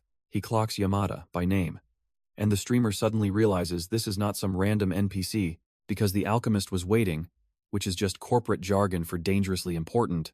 Yamada answers with that smug little confidence, while the man introduces himself as Omer, and of course Great G sits upstairs, because elite nonsense always comes with a second floor. A single knock later, the door opens like a boss raid, and Yamada steps inside, surrounded by luxury displays. He stands there cold, finally seeing the monster behind the curtain. Inside the workshop, the luxury alone screams this man is absurdly loaded. Then the old administrator casually confirms Yamada's arrival, like he owns gravity. Yamada clocks him instantly, realizing this is no random NPC, obviously, because the so-called Great G already knows him, which is terrifyingly awkward. Yamada presses for answers, and Great G wears that smug authority beautifully, before ordering him to sit first. Like this is a job interview for destiny. The room above quiets down as refreshments appear, and Yamada stays suspicious. Then he finally asks the real question, trying not to sound too impressed. Great G gets offended by the Great San mistake, which is honestly adorable, but the hand comes up anyway, and the whole exchange still feels not bad. The old administrator opens with smug authority, making Yamada wonder who called this bizarre meeting, then praises his terrifying calm, like the kid being too composed somehow offended the whole room, and Yamada fires back with sharp suspicion, because just a regressor is way too convenient, but the old man grins wider, already admiring the precision of his instincts, while the blue-haired stranger watches with unsettling stillness, proving this isn't some random extra, and the old man casually admits Yamada has already gone that far, which is hilariously patronizing. Then he presses harder, asking who taught that flawless commentary, as if praise now costs money, before proudly confessing he learned everything himself, somehow making that sound impressive, and the blue-haired fan theory lands with a ridiculous 32 million diamond flex, so Yamada finally realizes the old guy paid absurd money just for one message. Yamada takes the first flattering blow, and instantly smells a setup. The old man then overpays the channel like wealth were his personality. Yamada's narrowed stare says the so-called judgment is suspiciously perfect, so the old geezer dangles questions, acting generous for attention. The mystery man finally gets labeled an alchemist, which is adorable. Then he smugly claims mastery, like that somehow makes the flex classy. A superior bronze stone appears, absurdly priceless and embarrassingly rare. Yamada hears the deal and clocks another shameless rich man spectacle, but the old man shrugs it off, because rare is basically common to him. Then Yamada reveals the stream truth, and the flex suddenly hurts. The old administrator smugly calls the item one of a kind, naturally, then coolly demands the price, like haggling for pocket change. Yamada names the value, and the room instantly starts sweating, because a bronze stone this rare makes even the rich look broke. The old man signs without flinching, acting way too comfortable, while Yamada blurts the numbers and nearly drops his composure. Still, the host thanks him like a polished fraud in silk, then casually asks what the next stream will be, absurdly pleased. Yamada, half stunned and half amused, offers a single slice of life episode, and the old man immediately escalates it into one main episode. For the main one, he's already plotting the Earth server's first gold golem hunt, while his party stays painfully undercooked, proving confidence cannot patch raw weakness, so he pitches a slice of life episode, and the old man upgrades it instantly, because now the room is talking money, and the signer looks absurdly unfazed. Then the family table appears, loaded with meat and suspiciously expensive peace, and Yamada acts like today's on him, because apparently bills fear him, until Mayu reminds everyone he only just started working. Brutal and adorable, but he keeps smiling through it, telling her not to hold back at all, and even the old man caves, agreeing to the whole spoiled feast, so the little sister thanks her big bro and dives in happily. The dinner starts soft, and that company talk sounds suspiciously like family praise. Then Mayu nudges the question, while Teru keeps acting absurdly casual, because apparently his workplace is global. Not shady, not small, just annoyingly legitimate. So she relaxes, and suddenly his sister is hyping the family business, while their father's hand reaches in, cutting through the awkwardness like a tax refund, and right on cue, Teru drops a luxury car key like pocket change. That's when Mayu panics, because fresh hires do not buy this kind of flex, but he shrugs it off, claiming the bonus was huge, and everyone softens. Even the old man approves, as Terra's confidence keeps glowing brighter. Then, Mayu finally caves, thanking him before happily diving into the feast. The reunion finally softens as the glasses-wearing family man offers grateful relief, and Teru answers with that polished grin, promising hard work, not excuses. Then Mayu explodes with greedy joy, demanding a car like it's normal, while Terra's deadpan stare practically asks if the brat deserves a smack, but he folds his arms and brushes it off, acting annoyingly generous anyway, because the family's tension already cracked, and even the old concern loosens, as Teru calmly admits their privacy is long gone, thanks to outside meddling, so he opens the shop screen, staring at upgrades like a man shopping, then lands on the absurdly expensive trickster's mask, a million diamond identity wipe, and just like that, his next move is decided. This is it. 1,000,000 diamonds for this time ticket, and Taru just sighs, while Mayu frets over the collar, ready to swoop in, naturally, because the screen flashes a streamer's face, making the whole thing look expensive, and Taru labels it an urgent business contact. Like that excuses everything, so the blonde man starts pitching himself as persuasive, which is adorable, when the door finally opens, as if urgency needed more drama. He flashes that smug streamer grin and pushes the meeting first, cocky, but Taru answers with a smile sharp enough to stab the mood, leaving the overconfident suit sweating in silence, suddenly not so flashy, as Taru asks what he wants, calmly owning the room. Egan Paul slides in grinning, acting like his glamorous face buys authority, then starts trashing Terra's stream setup, from half-baked thumbnails to dead schedules, before promising to make him a star. Because arrogance is apparently a business model, Taro answers with one cold question, and the blue-shirted witness goes rigid, while Egan doubles down, insisting teamwork could crush him and inflate his ego. Taru shuts it all down, making that smug grin collapse into stunned outrage. The blue-haired observer warns Egan not to appear again, suddenly sounding serious, and Taru seals it with a merciless threat. Quiet enough to feel dangerous. Back at the desk, Egan hears he got rejected and starts spiraling, so the final verdict lands hard. That whole pitch was a foolish choice. They're already scrambling to keep him, stunned by talent they can't replace. So Taru meets the offer with icy doubt, while black butterfly power coils behind her. Then the scene cuts to Rokuji, where normal life is about to get mocked, and Taru calmly drills his rookies, exposing how painfully underprepared they are. The club kids panic harder, realizing survival already cost him absurd death after death, yet Taru shrugs it off, now standing at Edo Academy like he owns the apocalypse, while some passing stranger slides by, proving nobody here understands the real stakes, because behind the glass, the gold golem route is already being mapped out, and the Sakao hiring ad flashes like destiny with a corporate ego problem. Then one touch opens the gate, as if trouble was waiting to be invited. But the layout already smells wrong, and Taru catches it immediately, because this floor is packed with a level 37 black butterfly skill, so his rookies clutch poison needles while he calmly reads the threat, and behind the billboard, some hidden killer gets exposed. How embarrassing. Taru still decides the throw anyway, because apparently mercy is for amateurs, and the move lands clean, proving the target was never the real problem, since the higher level made survival easy. He orders the advance without hesitation. Then the crew steps into Gold Golem Castle, like trouble-paid admission, with Sawada whining about assassins, Taru dismissing the fear, and the rookie overreacting, while the castle answers back with a golem, because of course it does. The team freezes at a brutal crossroads, and Mayu blurts out the obvious panic. Taru answers with cold patience, while his rookies still look professionally helpless. He keeps moving anyway, because hesitation dies fast in dungeons like this. Gold Golem Castle opens up, all glowing menace and expensive-looking doom. Then the system drops the bad news. 5 seconds until the statues wake. Raid start, level 45 golem, and yes, the danger label is screaming.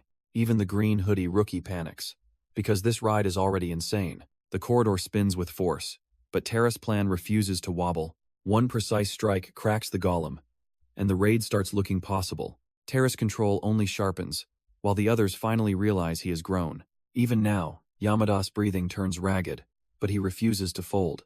The blue-haired rookie starts panicking, and Taru casually weaponizes his weakness. Then comes the real twist. Taru strips away the hiding trick. The golem's glare drags everyone into a corridor of expensive-looking death. Taru spots the opening, and the smug veterans still hesitate. So he orders Yuri to run for the exit and eat the hit. The kid finally gets it, because Taru already memorized the boss pattern. One brutal impact launches the monster, and the whole room erupts. Behind the rubble, the rookie lies wrecked while the chamber keeps cracking. Terra's bloodied hand says it all. This raid just got serious. The rookie's face folds under pressure, and the dungeon starts smelling expensive, because Taru already sees the death trap and the panic. Pathetic as usual. Then the goblin gets launched like trash, proving luck hates overconfidence, while Taru keeps slicing through chaos with that disgusting, efficient calm. The chamber explodes into rubble, and everybody finally learns his plan worked, so the blue-haired suit guy slumps back, realizing Taru was never bluffing. Taru keeps the pressure on, using the monster's momentum against its armor, and even the frightened kid gets the brutal message. Run or die. The raid somehow survives the counterblow, leaving the others trembling behind him, because Taru isn't a tank for show, he's the reason they live. Terra's eye narrows, already judging the whole disaster in one glance, because the goblin gets launched hard, like luck finally remembered karma exists, and he calmly decides the monster is still too stubborn to finish, so he orders the twins downward first. While the redhead asks about him, Taru answers with that icy confidence, saying hell follow after everyone retreats, and the redhead just stares, realizing he's gone from rookie to nightmare, before Mayu appears, catching the signal and freezing for only a second. Then Taru tells her to heal Yuri and get out fast, no delays, while Kazuki scrambles beside them, panicking like the floor itself is chasing him. Even the blonde suddenly staring at Taru learns the obvious. He's not leaving yet. Yamada keeps the tension casual, already suspicious the monster won't fold, while the blue-haired rookie panics, realizing he was never forgotten at all, and even the desperate pleading just earns a brutal kick and dismissal, so Yamada shifts into commander mode, sending Yuri to brace the next hit. Then the bronze golem gets launched like trash, proving the plan actually worked, as Yamada coolly approves the landing, because of course Hez enjoying this, leaving the blue-haired man to mutter about heading down himself, smug as ever, before the corridor erupts and the golem barrels in toward him anyway, yet Yamada just smiles, treating the whole disaster like a warm-up. Purple battle noise floods the corridor as the monster gets launched hard, and the blue-haired rookie freezes, realizing Yamada never forgot him, after all. Then the calm commander snaps the retreat into place, grinning like this mess is routine, while the bronze golem gets smashed away, proving the plan was absurdly perfect, so the system pops up a floor choice like this whole disaster was menu work, and Yamada casually taps ahead, because hesitation is for people who enjoy dying, while the hooded rookie finally gets patched up, looking less doomed and more offended, as the blue-haired girl pants through the chaos, still relying on Yamada's timing, and Yamada closes it out like a joke, saying it's over. In the priest's care, Mayu gets woozy, and Yamada stays annoyingly composed. She snaps at his sister obsession, but he fires back, unbothered. His limits finally crack, yet he admits help might not be beneath him. Then a blood pack gets shoved over, like dungeon medicine is somehow normal. The poor rookie panics over drinking it, while Yamada sells the solution. Mayu asks how they escape now, and he casually presents the blood pack. She gulps it down anyway, because survival makes dignity look expensive. The dungeon's aura keeps choking her, but she follows his timing. Then the exit disappears, and the blonde rookie panics at the missing entrance. The entrance is gone, and panic finally gets a seat in the room. Even the weakest rookie notices survival suddenly needs more than hope. Yamada coolly questions the fear, already judging their borrowed courage. Then he spots the golem's cores, and that's the real problem. Gold went coreless, so the statue clue must be hiding elsewhere. His eyes lock onto the stairway statue, because of course it matters. The nervous crew hears suspicious, while he basically calls their levels pathetic. Still, he decides on the statue, marching toward the obvious trap, and one touch confirms it. The carved monster is absurdly hard. Inside the dungeon gloom, Yamada calmly sizes up the weak party survival odds and the seam trick, then turns to Suta for seed planting, making the nervous rookie confirm his tiny utility, and orders the roots deep, because apparently this plan is now their entire personality. While the first strike slams the statue's core and sparks fly like the floor just got insulted, Yamada smugly corrects the finger placement, treating panic like a beginner tutorial mistake. Then the roots thicken below, digging deeper with absurdly stubborn momentum, and the rocky shell starts cracking as the tree roots brute force every weak point.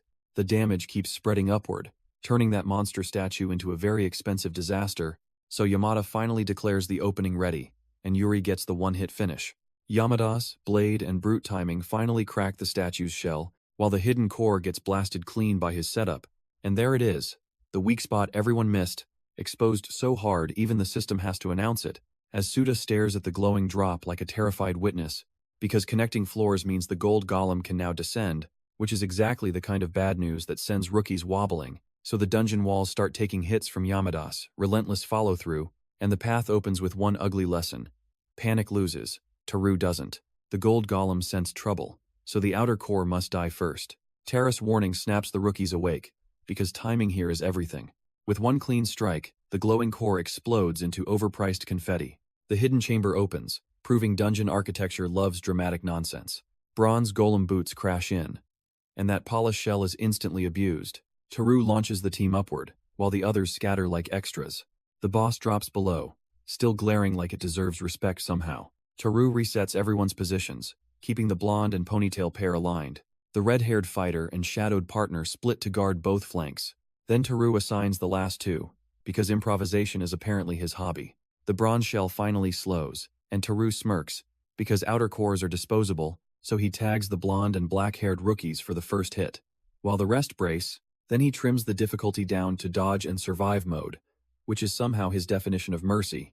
As the blue-shirted commander keeps talking battlefield math while the golem gets dragged into position, that armored monster eats a brutal slash and the inner core flashes open, real elegant failure, while the team actually sinks for once, thanks to Terra's obnoxiously precise ordering. His own fist then caves the shell in, sending fragments flying like expensive trash. And there it is, the exposed core, glowing like the dungeon's worst mistake. Even the hooded rookie realizes this is phase 2.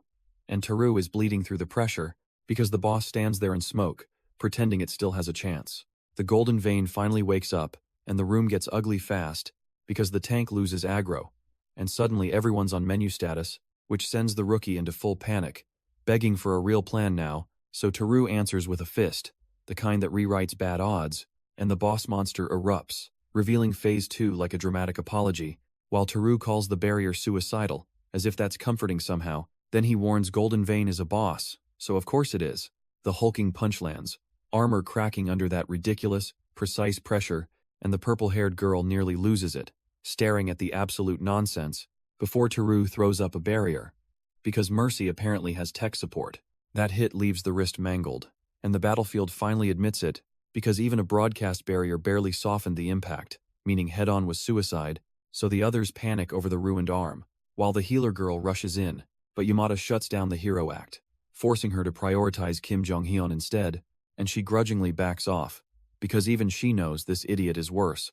Then the CO twins launch a filthy chain combo, turning downtime into free punishment, with cooperative restraint locking the golem down, like a slick magician's trap, and the bronze monster starts buckling, its core finally getting exposed for once. As the twins snap into perfect sync, one shouting the opening and the other answering, then the inner core takes the first real strike, and that boss looks cooked.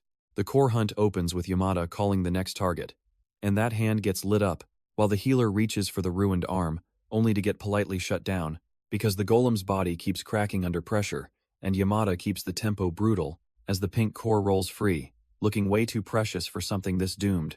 Then Yamada grabs the opening and decides, smugly, to finish the job himself, except the arm snaps cleaner than expected, which is always a lovely sign of progress, so he shrugs off the damage, claiming the bone can still be set, like this is routine. Then the blade comes down, the core splits, and the boss starts looking embarrassingly cooked. The system flashes a defeat and a level up, because apparently humiliation is profitable, and the reward drops in gold, while Yamada keeps climbing like this was nothing. In the ruined hall, Yamada casually takes charge, promising an even split, while the stunned rookies freeze, realizing his arm really just got reset, and the whole team starts panicking, so he shuts down the drama instantly, acting offended that the golem scared them, like they've never seen pressure before. Then he checks his wrist, shrugs off the pain, and keeps talking, because apparently broken bones are just minor inconveniences in his life. He insists he saw it clearly, and that healing should not work like this, so the others stare, while he calmly asks if they witnessed the same impossible recovery. Even he admits that damage should hurt, which makes this whole thing ridiculous, and the masked brute weirdly agrees, hinting blood priest heals favor the family. Yamada shrugs off the scare, insisting the pain felt oddly wrong, so he moves on. Then the dungeon rewards drop cleanly, and he casually splits loot like this is routine. Outside, the stream replay proves he cheated death twice, which somehow barely rattles him, as the polished ranker starts fishing for that gold mana stone, acting way too friendly. Yamada seals the deal with one handshake, because of course the calm guy wins again, and then the entrance explodes open in blinding light, announcing trouble before it even speaks. Yamada catches the scent instantly, because apparently danger has its own perfume now. The footsteps keep coming, slow and deliberate, while everyone else stays one panic away, until the horned woman finally appears, dressed like a nightmare with confidence to spare, and her warning lands cold: do not make eye contact. Purple darkness opens the scene, and the horned woman smirks like trouble itself. Then the succubus label drops, because subtlety clearly died screaming here. Her beauty becomes a weapon, draining life force while rookies panic. Even Teru clocks her as above his pay grade, and that's saying plenty. But exhaustion? Please. He'd rather sword fight 100 times than flirt. so she delivers the diamonds personally, acting generous like a menace. Taru reads the stunt fast, calling it either temptation or a test. Up close, she praises his looks and height, laying charm on thick. He notices the level gap is absurd, yet still refuses to fold. Then she finally names herself Lilia, as if that explains anything. In this velvet trap, the horned mystery tests Terrace patience, and wow, Charming isn't subtle, but he answers with ice, admitting he only takes money, which is rude and hilarious, so she escalates, offering diamonds like a classy menace, and his pride starts screaming, yet she keeps smiling, because apparently seduction is her entire side hustle here. Then the exchange lands, clean and ugly. While she sizes him up like merchandise, Taru backs off with a grin, promising another meeting, because of course he does. Then the old negotiator barges in, pitching stream deals like this as a startup, while Taru immediately reads the real agenda. Assuming the contract targets Kim Chiolsu, the horned woman snaps back that she wasn't playing, proving level 39 means business, and Taru calmly answers that hell take those results, before beta even ends. Taru nearly bites into the old man's scheme, then decides on mental armor. A phone call follows, because apparently the twins are always the complication. His sister hears Malaysia and panics, mistaking raids for glamorous vacations. Taru corrects her smugly, insisting this is a group operation, not a getaway. She hesitates, disappointed, yet still gets dragged into the plan anyway. Then the real issue hits. Her body and traits would make barriers awkward, so Taru seals the deal by calling her the one who stays behind. She instantly flips, demanding Malaysia, and bragging she can pay. He shuts that fantasy down, and the family chaos just gets funnier. Still, she refuses to lose, and the trip obsession turns feral. Malaysia turns into a ridiculous prize, and Mayu wants in immediately. Greed first, dignity never. But Taru shuts her down, then invites the others so the party gets uglier. Next, the squad lands at Kuala Lumpur Airport, and the whole trip starts looking suspiciously real. With the group finally assembling, their relief lasts about 3 seconds before Taru rewrites the plan, because Mayu assumed romance, only to learn this was always a group operation, and when she pouts off in full dramatic retreat, he just calls the fantasy over. Then his gaze locks onto a new shadow, because someone dangerous is definitely watching.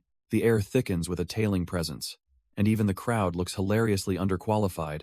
Taru shrugs off the threat, deciding this extra attention makes a perfect bait trap, while the black butterfly assassin skill appears, and the heavenly dog mess gets worse. That white-haired watcher laughs softly, certain Yamada still hasn't noticed her, because all the attention is now orbiting Petronas Towers, and the trip feels real. From the couch, the whole squad follows along, with one extra stalker neatly trailing, while the blue-haired girl blames a buffet trap, proving paranoia finally found a hobby.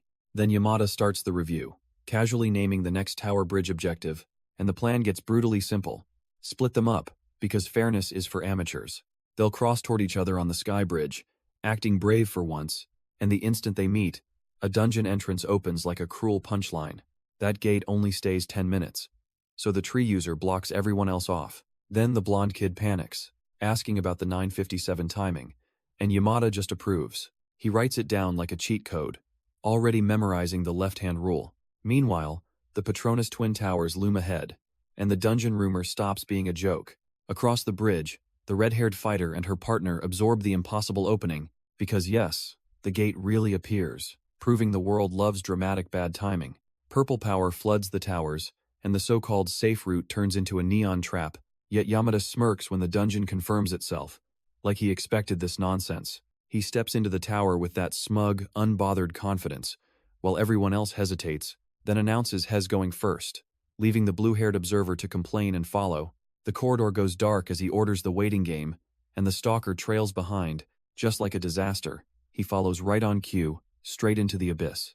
The green line marks a beginner safe zone, and the idiots finally notice it. Yamada claims the only path, taking point while the others trail behind. The hallway glows purple, as the sealed route turns gloriously suspicious. That tiny freight elevator looks harmless, which is usually exactly the problem. Yamada confirms the spot, then mashes the button like this was obvious.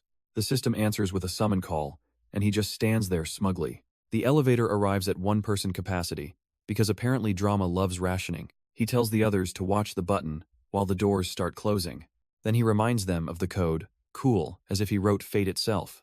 With that smug grin, he sends the lift upward into trouble. Down it lands, and the whole crew freezes at Yamada's call. He takes point first, dragging the rookies into the sealed route. The purple hallway exposes their sloppy setup, and Yamada mocks it. The lift door shuts with a dry snap, because drama loves timing. A white-haired threat suddenly appears, and even Egon gets corrected. She sneers at their pathetic tracking, making the tale look embarrassing. Then the button gets pressed, and the elevator starts obeying anyway. 88th floor achieved, while the monster chaos keeps breathing below.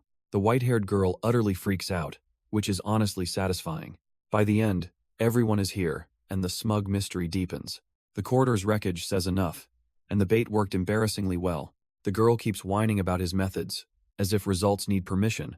He shrugs off the tail problem, while the others realize they were followed, then calmly explains the upstairs trick, because apparently panic is for amateurs. His face stays bored as the beasts fail below, which is almost rude. Even his companion admits he is terrifying, and that's the nicest warning, so he pushes farther in, satisfied the distance should finally be enough. Monsters become easy with traps, naturally, because he loves making danger look stupid. The underleveled rookies are ordered to dig, and their confusion is priceless. A little later, he's already luring them one by one, like clockwork. With the upstairs trick explained, the whole dungeon suddenly looks manageable, because that steel centipede is only level 37, pathetic timing included, and its first charge gets punished so hard it regrets existing. While the rookies stare as if competence just personally insulted them, then Yamada keeps moving, calling the monster faster than he remembered, and the relay barrier snaps into place like a smug little cheat, so the centipede smashes down, only to eat a brutal counter, which leaves everyone panicking as the beast tries climbing back up, but Yamada just keeps collecting lesser corrosive fluid like jackpot loot, because apparently selling this stuff would have saved 1,000,000 diamonds. Against steel monsters under 40, corrosive blood is the smartest cheat, and when the first bite lands, the rookies watch competence ruin their panic, because Yamada already planned the grab, smiling while keeping the head pinned. Then the shell melts, the centipede dies, and toxic blood gets a lecture, with Teru calling the bottle close, then proudly upgrading to 2 instead, while another respawn gets hunted the same way, and the club kids obey, as he stabs through 20 of them, turning their nightmare into routine, and the last survivors finally admit there will be no more respawns, just a glass case ahead, hiding the barrier scroll everyone wants, which somehow becomes Sovereign's presence, because of course the loot is ridiculous. That's way better than expected, and Teru keeps the loot with smug relief, then points the club kids toward the elevator like this was ever simple, but their faces scream the obvious, because easy is a joke here, and the next target is Kim Jong-un, which somehow sounds ceremonial, while Teru calmly cracks Sovereign's presence. Looking absurdly unbothered by miracles, the blonde rookie nearly falls apart, admitting he got the same reward too, so the red-haired duo get dragged in, grabbing Sovereign's presence without dignity, and suddenly everyone has it, which of course ruins Tara's special treatment fantasy. Even the outsider streamer cuts in, bragging about trait clashes and build theory, then the system drops partial clear and level 40, because the dungeon's done being subtle. Normal streamers need speed tricks, but Tara's build laughs at that. Time ratio filming twists movement, turning weak targets into buffet footage for him. That debuff is exactly the kind high-level players worship and panic. Taru measures the mind cost, then decides discovery beats hesitation. Jung-hyun gets warned, slowed, and dragged into forced time ratio filming.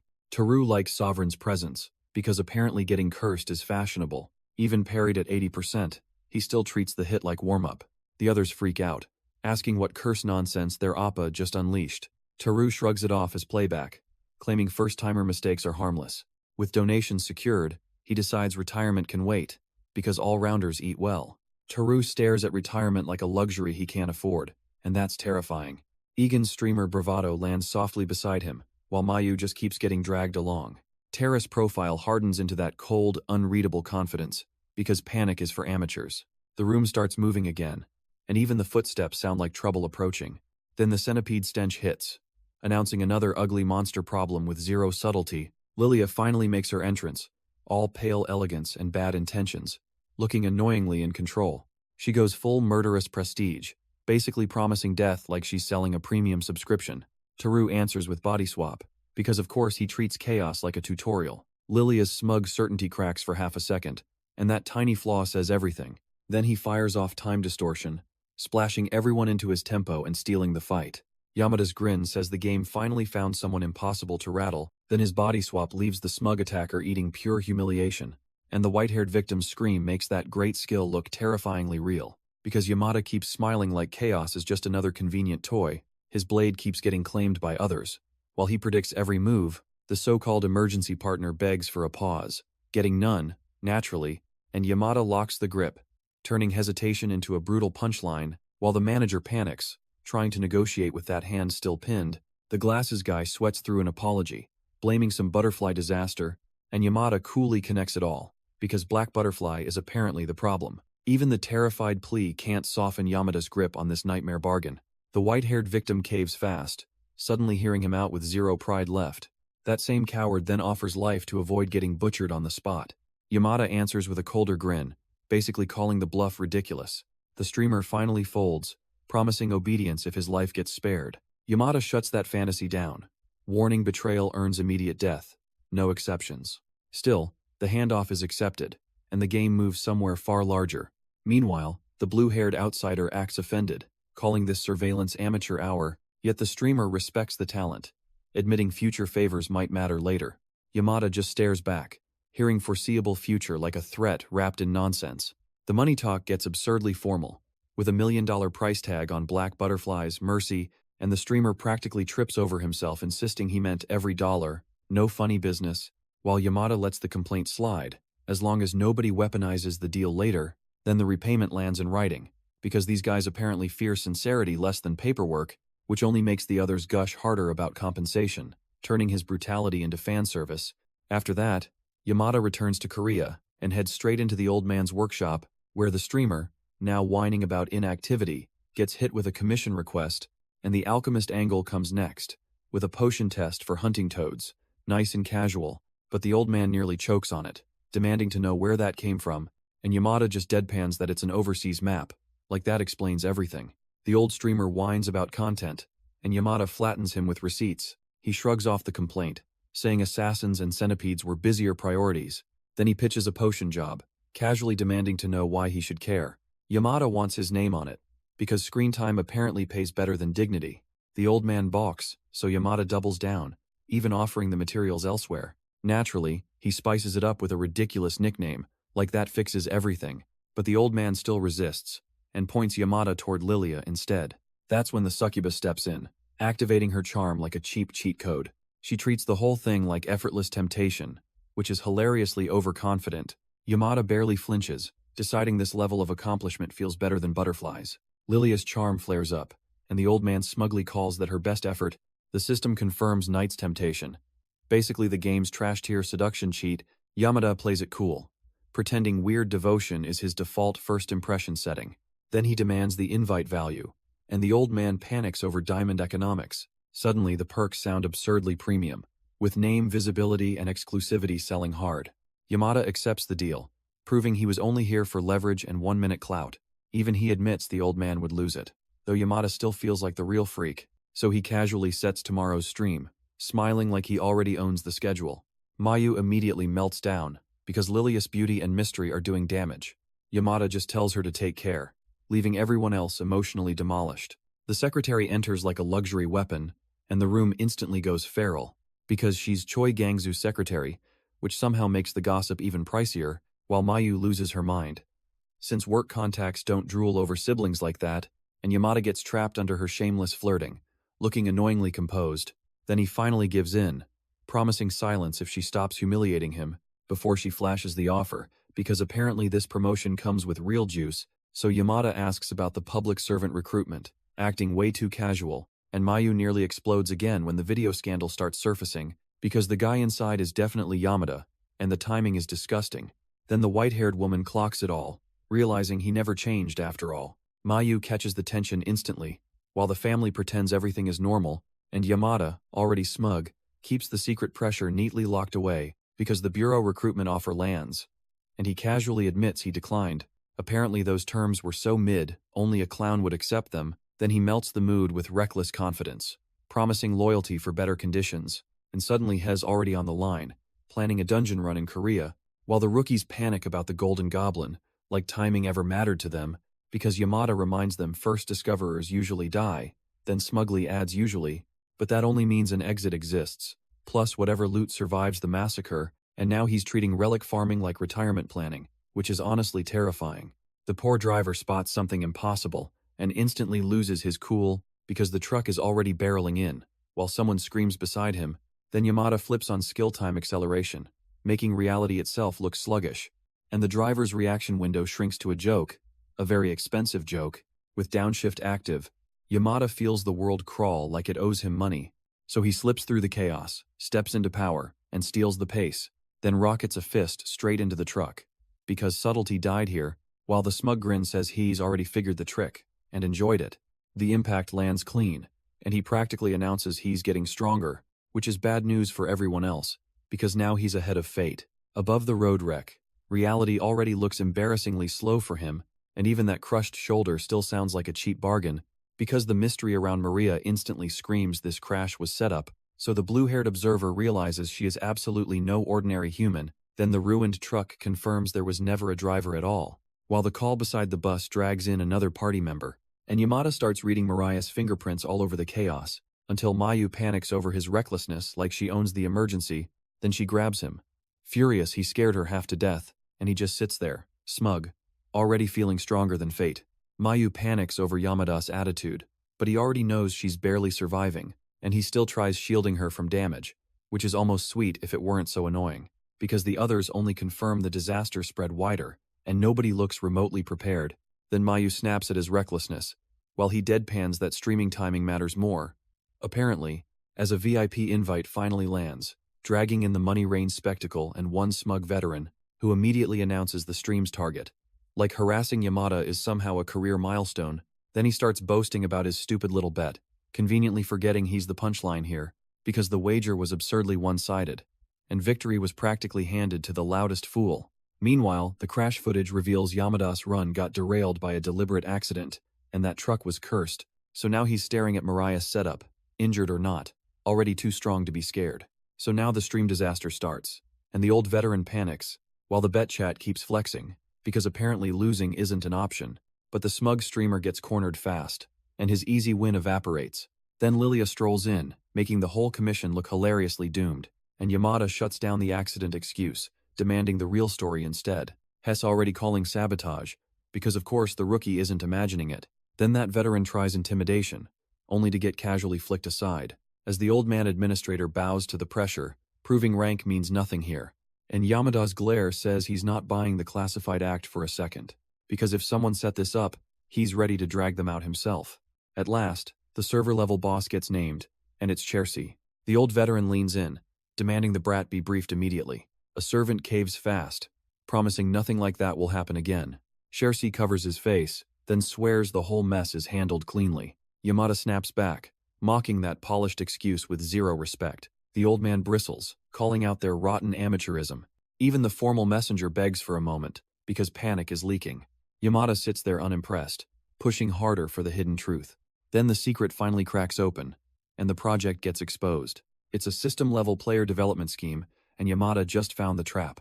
So the system is kidnapping specific players, and Yamada catches the pattern.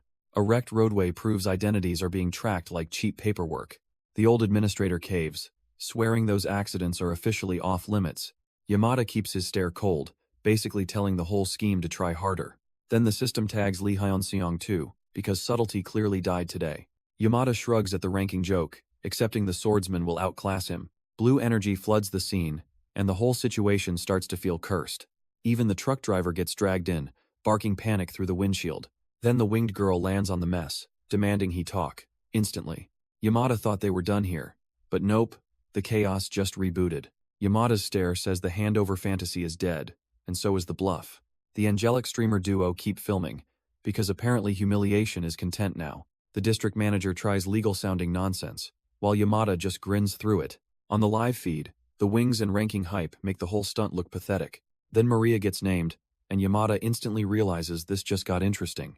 Even the stream mic feels awkward when the secret stops being a secret. Yamada cuts straight through the chatter, making the meeting happen on his terms. The dungeon objective slams in. Hunter's lair opening like a gift nobody asked for. That bootstep hit seals the deal, and the whole room feels the pressure shift. Now he's asking the real question, because the next trap starts with the topic. Maria finally shows her face, and the whole small problem excuse dies instantly. Taru clocks her as another absurdly high-level weirdo, and grins anyway. She apologizes for the chaos, while he points out this meeting changed fast. Then he needles her about Chairman Choi Gong-soo, because subtlety is for amateurs. Taru keeps pressing, and Maria answers with smug confidence about mediators. Her explanation gets uglier, painting her as the savior now kidnapping players. Taru remembers the betrayal, yet admits her interference made him stronger. She claims Earth's players are underdeveloped, which is hilarious coming from her.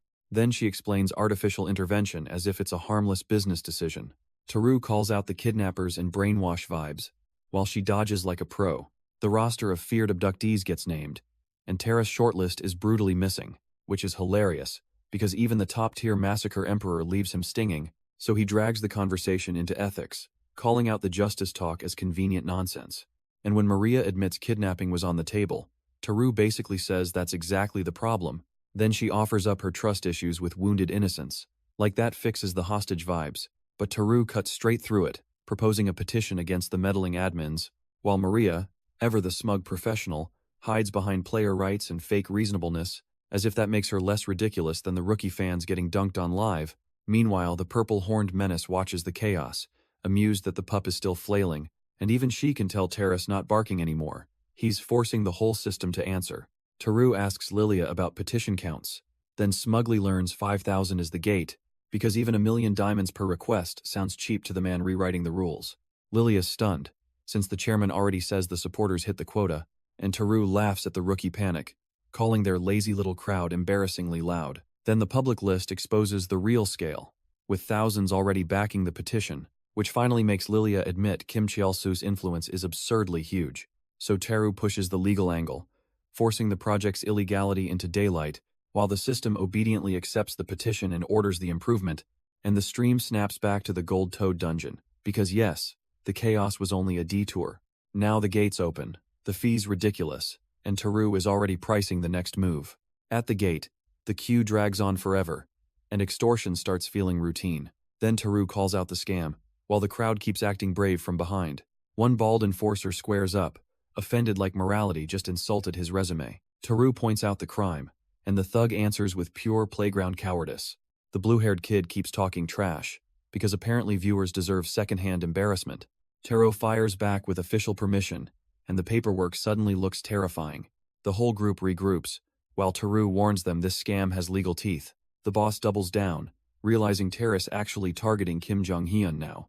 Taru shrugs off the threat, mocking their bluff and refusing to back down. Then the bald brute lunges, and Taru gets grabbed mid-warning. Big mistake. Terra's warning lands hard, while the bald enforcer looks ready to prove stupidity. One clean strike answers the flex, and the brute's confidence evaporates. Then the angelic threat enters, wings blazing, as Taru stays annoyingly composed. The survivors scramble for escape, and Taru gets clipped mid-plan, naturally. Above the wreckage, the celestial hunter sneers at the so-called cockroaches.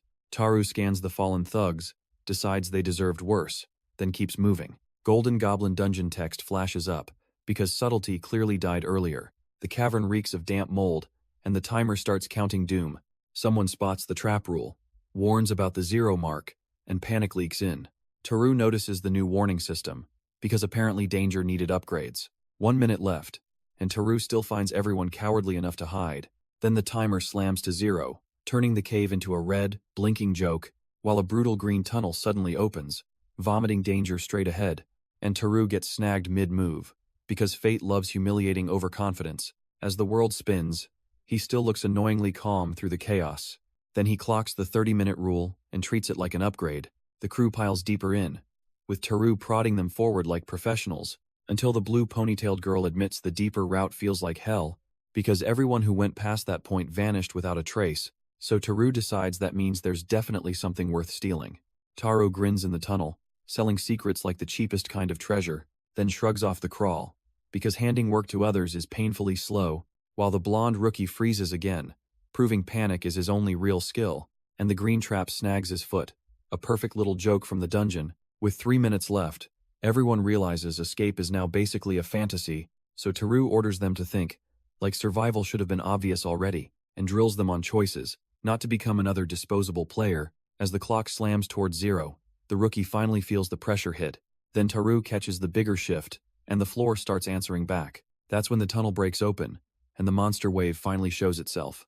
The dungeon's tree root throat twists tighter, glowing like a trap, While Taru shoves the problem aside and keeps the party from quitting, the blonde rookie is still trembling, because panic is apparently his specialty, and the dark-haired kid flat out admits he wants no part of this, so Taru turns bossy, coolly proving he's the only one thinking. Then the cave yawns open below them, like some monster's dirty mouth, and Taru studies it with that smug calm, already clocking the route, because if the hole is the esophagus, the guts are where answers hide. One rookie still complains about going down, as if that's news, but Taru kicks the hesitation loose and orders them in. Now, Taru drops through the abyss, already correcting the fall with ruthless precision, and the cave answers with slime, darkness, and a very unimpressed verdict, while the rookies keep whining, proving panic is still their main skill. Taro just eyeballs the pit, mocking the mystery like it's amateur hour, then he plants a foot and commits. Because hesitation would be embarrassing, the rope whips, his body cuts the wall, and momentum finally listens. Now the sticky patch gets tested, and his hand finds the hidden clue. One sharp stab later, the wall cracks open like cheap stage dressing, glowing goo spills out, confirming this ugly cave was hiding something, and Taru keeps drilling through the light, because answers are leaking fast. A blazing crack in the wall finally exposes a hidden passage, and Taru drops into the tunnel like gravity owes him money, landing hard inside the glowing chamber, where the air screams treasure, because this absurd cave is basically a golden toad jackpot. While his greedy little crew starts whining over the ridiculous pile, Taru just shrugs, spots the locked door, and calls it progress. Then the system offers him the boss room, and he instantly declines, which sends the rookies into meltdown, since common sense is apparently extinct. But Taru notices the extra followers, and mocks their ridiculous bravery, until one tiny shoe step says it all, and the angelic mess arrives. In the glowing chamber, Angel Girl tries recruiting Taru, all sunshine and trouble, but Taru answers with that smug, "Oh, so you were here," energy, because his old civil servant life already involved hauling demon corpses, and now this angelic nuisance has crashed his escort shift, obviously, while the comment section mindlessly spirals over his reputation and stolen goods. Yet the girl still beams, pretending she isn't the actual problem, until Taru calmly admits he knows her, and maybe should kill her. Then he questions why a thief even matters in this ridiculous raid, and Angel Girl fires back with her search skill, sounding way too pleased, because her mediator's sight can expose inventories, hidden loot, and every little secret. Mediator's sight snitches everything, and Terrace already clocking her nonsense. Teaming up sounds fine, but theft would end very badly. He trusts nobody, and the thief act gets smugly exposed anyway. Boss room hunting grounds open up, with the whole crew staring up. Fire toads crawl around, while Taru quietly tracks every moving threat. The water keeps rising, because this dungeon loves cheap timing. No boss is visible yet, so some spawn condition is obviously lurking. Hidden triggers explode, and the room suddenly starts throwing nonsense. Suspicious objects everywhere mean they may need to smash the whole mess. Even the rookies stare in horror, asking if all of it is really necessary. The angelic pest keeps hovering, demanding Taru move, and he just glares back. Taru brushes off the streamer's smug lecture, then forces the room to choke. With one cold glance, he decides the dungeon's nonsense has dragged on enough, because the boss spawn conditions finally light up, and the arena starts spiraling. The Golden Horn Goblin crashes in, looking feral and tragic, which is honestly adorable, so the rookies panic. While Taru orders everyone to stack everything and pray, his strike finally draws the boss' attention, and the whole formation bends, but the attacks are barely landing, because the monster's hide is absurdly stubborn. He pulls back for a second, reading the rhythm before the real disaster, and then that ugly movement warns everyone something far bigger is coming. The dungeon finally peels open its ugly little secret, and something foul starts thrashing. Taro barely blinks, while the rookie beside him realizes that hit was no joke. The red-haired fighter drops in hard, treating boss-tier chaos like warm-up practice. Her strike actually stings the monster, which is embarrassing for everyone rooting against her. Even then, the beast still shrugs off damage, because of course it does, and that's nasty. Taru already has backup ready, because surviving this mess means preparing before panic. He brings out the contamination potion, like a smug little genius with a life plan. The money guy instantly whines about cheap tricks, as if desperation needs permission, but the stern veteran just judges the rookie math, and points out Tara's solid base stats. Then comes the final insult, because even a streamer knows Tara's toolkit is being wasted. Taru coats the dagger in poison, and dives straight into ugly efficiency, while the goblin just freezes, looking less like a monster and more like lunch. Then Poon Poon gets tested, and the venom works so well it's ridiculous, but Egan Paul smugly insists the boss won't fold to streamer-level damage, because the poison has a nasty timer. And this little miracle only lasts briefly, so Taru studies the weak spot, treating the stink like a cheap party trick, and decides to shove the potion down its throat. Since subtlety already died, the glands finally open, which is great news unless you enjoy being poisoned, so Taru throws up a pure barrier, casually saving everyone from disaster. Then he commits to a burst finish, because good enough is for amateurs. The crit lands clean, and even the loot jokes start smelling expensive, while the red-haired hothead loses her cool, because dying sounded preferable. The toad drops, and the system hands out golden horn like a tax refund, so the blonde girl practically glows with relief. Acting shocked they survived, then Terrace crew celebrates the win, as if competence were suddenly fashionable, but he stays locked in, already hunting the next exploit like a shark, because the hidden rewards stack again, and streamer King Egan still talks big, yet Taro reads the skill like a menu, and the thief effect begins ticking, which means the so-called unbeatable target is now 1 bad second from panic, and just like that, first clear cashes out, with profits doubled and everyone cooked. Skill Master Thieves, touch nears completion, and Taru times the steal perfectly. The angelic girl recoils as the copied power lands before her smug little world. Her stolen skill detonates the moment he lands the hit, and she panics. Taru stands there like a man collecting dividends while chaos keeps paying him. Then 2 thugs crash in, and Terra's problem suddenly looks embarrassing. One clean strike sends the masked punk reeling, proving the room belongs to him. The hooded brute gets carved too, because Taru clearly loves efficiency. Now he mocks the entire ambush, acting offended they thought this was a raid. His next threat lands harder than the blade, and the criminals fold instantly. Even Mayu just stares, realizing her brother is far beyond surprise now. In the cavern glow, Taru plays healer politician, casually approving the rescue plan, then hands out binding instructions like he owns the dungeon. And honestly, he does. The club rookie follows through while Taru chills, already treating victory like paperwork. With one hand on his strap, he looks bored enough to insult the entire system. The red-haired girl demands an explanation, and Taru answers with a weaponized sigh, because apparently he should have killed her first, which is just brutal honesty. She fires back in disbelief. Stunned, he attacked without warning. Like that's the scandal. And Taru casually reminds her the death part was irrelevant, which is rude. Now she's spiraling over the clear, wondering why he stabbed her mid-celebration, while his last look says he should not have to explain obvious efficiency. In situations like this, Taru just skips the obvious explanation, and everyone chokes on it, because the dropped gold bar proves his inventory is now mocking physics itself, while the blonde-winged girl keeps floundering, insisting she only meant to help, and her teammates split wide, looking ready to pin him down if he blinked wrong. But Taru clocks the whole setup, calling their betrayal and loot routine painfully predictable, so the girl erupts over slander, utterly failing to sound convincing for once. Then Taru weaponizes her lie, roasting the obvious scammer energy on full display, as the blue-haired pair quietly wonder if she's somehow still telling the truth, but the pressure flips back instantly, with Taru smiling like the real predator here, and when he asks for proof, she only digs herself deeper, spectacularly. The blonde-winged girl keeps bluffing, demanding proof, and Taru just smirks. The blue-haired man casually promises compensation, like this scam is already over. Her confidence cracks instantly, because Taru hits back with brutal math. The system panics, cancels the theft skill, then doubles his payout instead. Even Terrace's legs start trembling, as that absurd number lands hard. The blue-haired onlookers freeze while Taru turns the whole room into evidence. Then the system detects malicious code, and suddenly wants execution consent. Taru taps yes without blinking, because why not let the nonsense cook? Next comes guardianship rights, plus a warning item dumped into inventory. And when a server-grade relic appears, everyone finally realizes the jackpot. Tersabok's legend starts here, because one dragon got tamed and the world panicked. Then the taming collar shows up, looking fancy while quietly promising nightmare-level ownership. Taru laughs off the target designation, calling the prized girl worthless trash instead, which is hilarious, because the angelic girl instantly loses all her smug composure. The collar snaps into place, and her panic says everything about the power gap. Then Taru casually asks about the second item, because obviously one extortion relic wasn't enough. Core contract rules surface next, and he treats her freedom like monthly rent. Then he trims every term into absurdly one-sided percentages, turning mercy into a joke. By the final rewrite, she gets full freedom, 0 claims, and annual renewal, cash cow style.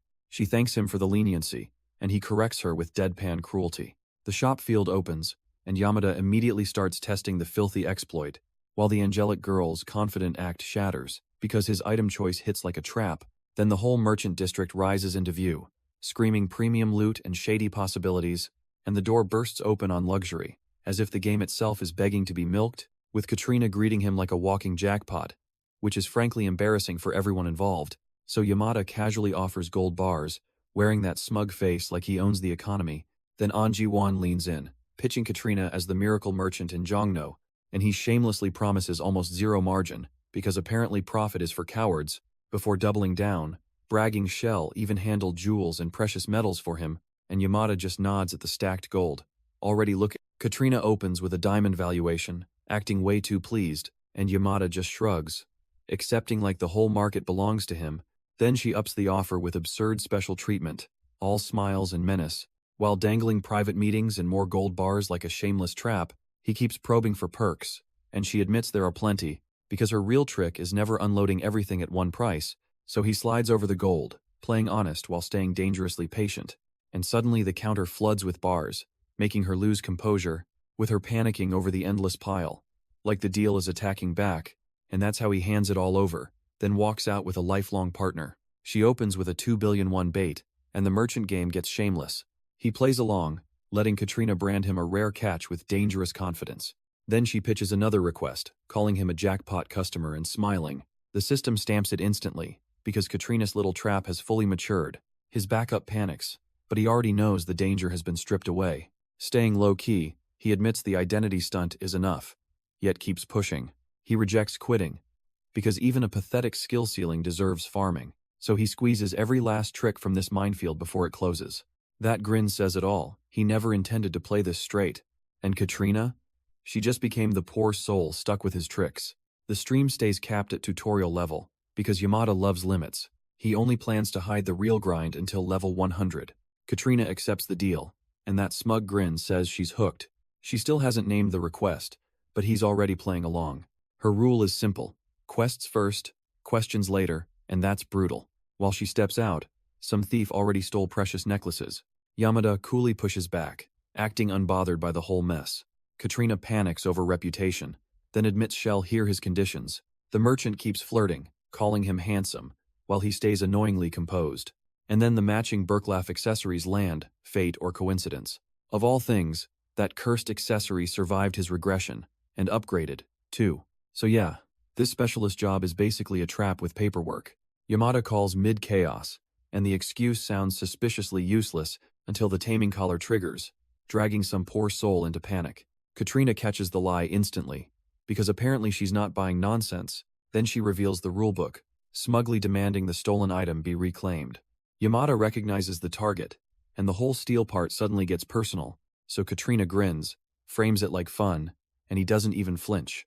She finally spells out the ugly logic: take back what he stole, and Yamada, annoyingly calm, agrees stealing is way more fun. At the cafe, Katrina casually turns a commission into a bidding war, and Yamada answers like a professional menace, naming a ridiculous price. While she lowballs him, then he cranks it higher with zero shame, because the target's past already made this job feel way too personal, and when he asks why, Katrina drags up the kid's theft scandal, plus that glorious humiliation involving a dumb phone, not even a weapon. Then she points to the hideout, acting like this whole manhunt is convenient, and Yamada heads in, trailed by that eerie collar glow, completely unfazed, because stealing back the prize sounds easy, even deliciously beneath him, so the deal lands. And the whole thing becomes his problem now. Poison hits the table side, and Yamada realizes this ambush was cooked early. The trap tightens fast, as one gloved grab seals his movement. Then the masked thug grins, bragging like catching him was some genius move. But that swagger looks pathetic when Yamada's boot starts talking back. The gas mask creep starts bargaining, acting like mercy is his invention. Yamada answers with lazy patience, only wanting the kid to get rest. So the thug keeps posturing, offering fake mercy with all the charm of garbage. Big mistake, because Yamada turns the doorway into an execution line. Even the captive henchman freezes, clearly not expecting that clean reversal, and just like that, the whole robbery collapses under his quiet confidence. The trapped merchant starts acting smug, then immediately tries bribing his way out, but Yamada remembers the necklace owner, and the tough guy routine collapses. One clean strike later, the level 35 thug is dead, proving trash bravado still dies hard. After that, Yamada casually claims the cursed loot, and explains the blood-soaked upgrade condition, while the tied-up blonde merchant keeps whining for freedom, as if manners survive kidnapping. Yamada cuts the ropes, then questions the bizarre jar incident, because apparently this mess got weirder, and the blood-sprayed heart joke lands so hard that even the hostage calls him a complete psycho. Back at the cafe, Katrina proudly reveals the necklace is absurdly valuable, and Yamada just takes the quest reward, because subtlety clearly died somewhere before breakfast. Then she adds the real catch. That item only shines after specific conditions, which is classic scammer gold. Quest reward Burklaff necklace lands, and the scammy payout looks suddenly serious. Yamada shrugs at the reward, acting way too calm for this absurd upgrade. Katrina keeps baiting him with charm, while he pretends to be unimpressed. Then he rereads the conditions, realizing this necklace ages like a cursed investment.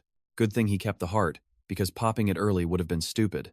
Now he can grind Golden Toad dungeon runs while Bokil ages in the background. Second, clear rolls in, and the rookie trash talk starts looking profitable. Third and seventh clears follow, turning the whole party into money printers. Katrina practically melts over his talent, jokingly proposing marriage like a shameless merchant. By the 10th clear, Yamada's leveled up 45 times, and the cap laughs. The dungeon's last boss drop is gone, and the so-called shame looks expensive, while Taru smugly pockets the rewards, pretending he didn't just break the system, because clearing 10 times unlocks the hidden chamber. And wow, what a surprise! The insane reward turns into mandatory boss room transport, which is adorable corporate cruelty, so the rookies immediately panic, naturally, and wonder if they're doomed, but Taru just grins, admitting he never meant to monopolize this circus, only exploit it. Then the level 53 Toad conditions hit, exposing exactly how ridiculous the payout scaling is, meaning somebody has to enter, and the red-haired girl finally points at the obvious volunteer. As time grinds on, the golden doors keep glowing, and the Toad keeps getting stronger, and Taru answers the whole nightmare with one clenched fist, ready to force it open. Taru finally accepts the slot, and the whole room hears confidence, while Kazuki immediately blurts out the obvious panic, because wow. Taru shrugs off the drama, insisting he's best suited for this mess. Then Mayu erupts in tears, begging him not to throw himself away, but Taru just smiles through it, mocking the idea of handing over the reward, because sacrifice suddenly sounds exciting, and that's his problem now. He promises to come back alive, refusing to waste 7 times profit, then calmly buys the iron sword, like this is casual grocery shopping, and the blade lands in his hand, as he calls the price worth it, before the hidden chamber opens, dragging him straight into the Goblin Emperor Toad's room. The pond looks harmless, which is exactly how boss fights love to lie, and Taru immediately spots the Emperor Toad hiding there, so he buys the iron sword, and decides head-on violence is cheaper than poison tricks, while the mysterious winged girl and Taru trade that awkward come-out-already energy, and the overleveled-looking squad behind him realizes he's not bluffing, just disgustingly committed now, because even with everyone around him panicking, Taru insists hell protect them and still cash in. Then the whole setup turns theatrical as he checks the weapon, like danger is just another purchase receipt. When the water starts shifting, something huge is definitely moving under the surface, and the monster erupts so violently even Taru has to admit its size is ridiculous, but he still plants himself there, saying hell hold it off until Hyung is finished, while the blonde rookie finally panics about not being the sacrifice, proving courage is contagious until it's his turn. Taru sets the rule first, and the rookie behind him instantly panics. He trusts Terrace madness. Realizing every prior monster was baby training, Taru calmly upgrades the plan, turning danger into a shopping list. The sword flies clean through the pond, and the goblin gets embarrassed. Water erupts, because apparently something nastier was hiding below all along. Taru eats the impact, and the beast launches him like a warning. He still swings back. While the barrier starts melting under pressure, the ward liquefies anyway, proving the enemy has actual skill now. Taru barely keeps his footing, already judging that delay would be fatal. The pond monster stares back, and the real boss energy finally shows. Taru triggers other consciousness fixation, and the whole pond starts screaming danger. His mediator's vision wakes up, turning chaos into embarrassingly readable trajectories. Smirking now, he sees the exact opening before anyone else does. Then Mayu panics at that absurd talent, because this brat is cheating fate. Taru calmly calls it, reading attack landings like cheap gossip. The bronze golem gets targeted, and his hit point art becomes surgical nonsense. The red-haired fighter nearly begs, stunned that he can move like this. She joins the pressure, blades up, as Taru keeps the tempo locked. The enemy eats a savage counter, and her scream says the lesson landed. Even the red-haired girl freezes, realizing this run just got terrifying. With Jinsoul hurt, Taru coolly insists raids are supposed to be ugly, and praises hard grinding as the reason she can survive this, while the others admit her condition is awful, yet manageable, because he already spotted the water trick and the monster's barrier reset, so he calmly orders the kill before the thing can dive again, then hands the job to Seo Jisoo and Kim Junghoon like chess pieces, sending Junghoon fishing for the opening, while Jisoo gets the strike route, and when he calls someone tougher and faster than the rest, it's basically a compliment. Then kill targeting art lands twice, and the monster gets erased. Yamada Taru already calls the next strike, reading the kill route, while the goblin's tidal defense gets rocked, and that barrier still resets, so he fires multiform slash, turning hesitation into pure profit, then coolly confirms the opening, like the monster just volunteered to die. He commits to the finisher, because half measures would be embarrassing now. Battle sense lights up, and suddenly every weakness becomes a roadmap. With one brutal cut, he smashes through the barrier and opens the core. Barriers down, and the goblin's smug little survival plan is finished. After that, Taru stands over the wreckage, sword ready, utterly unbothered.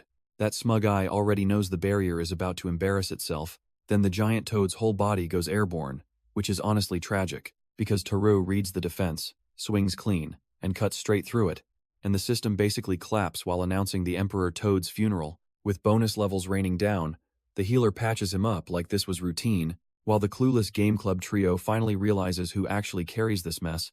Then the achievement screen drops absurd loot, as if success needed extra flexing, and that new perk sounds broken enough to make defense look optional, because Terra's grinning now, and the game clearly was not built for this.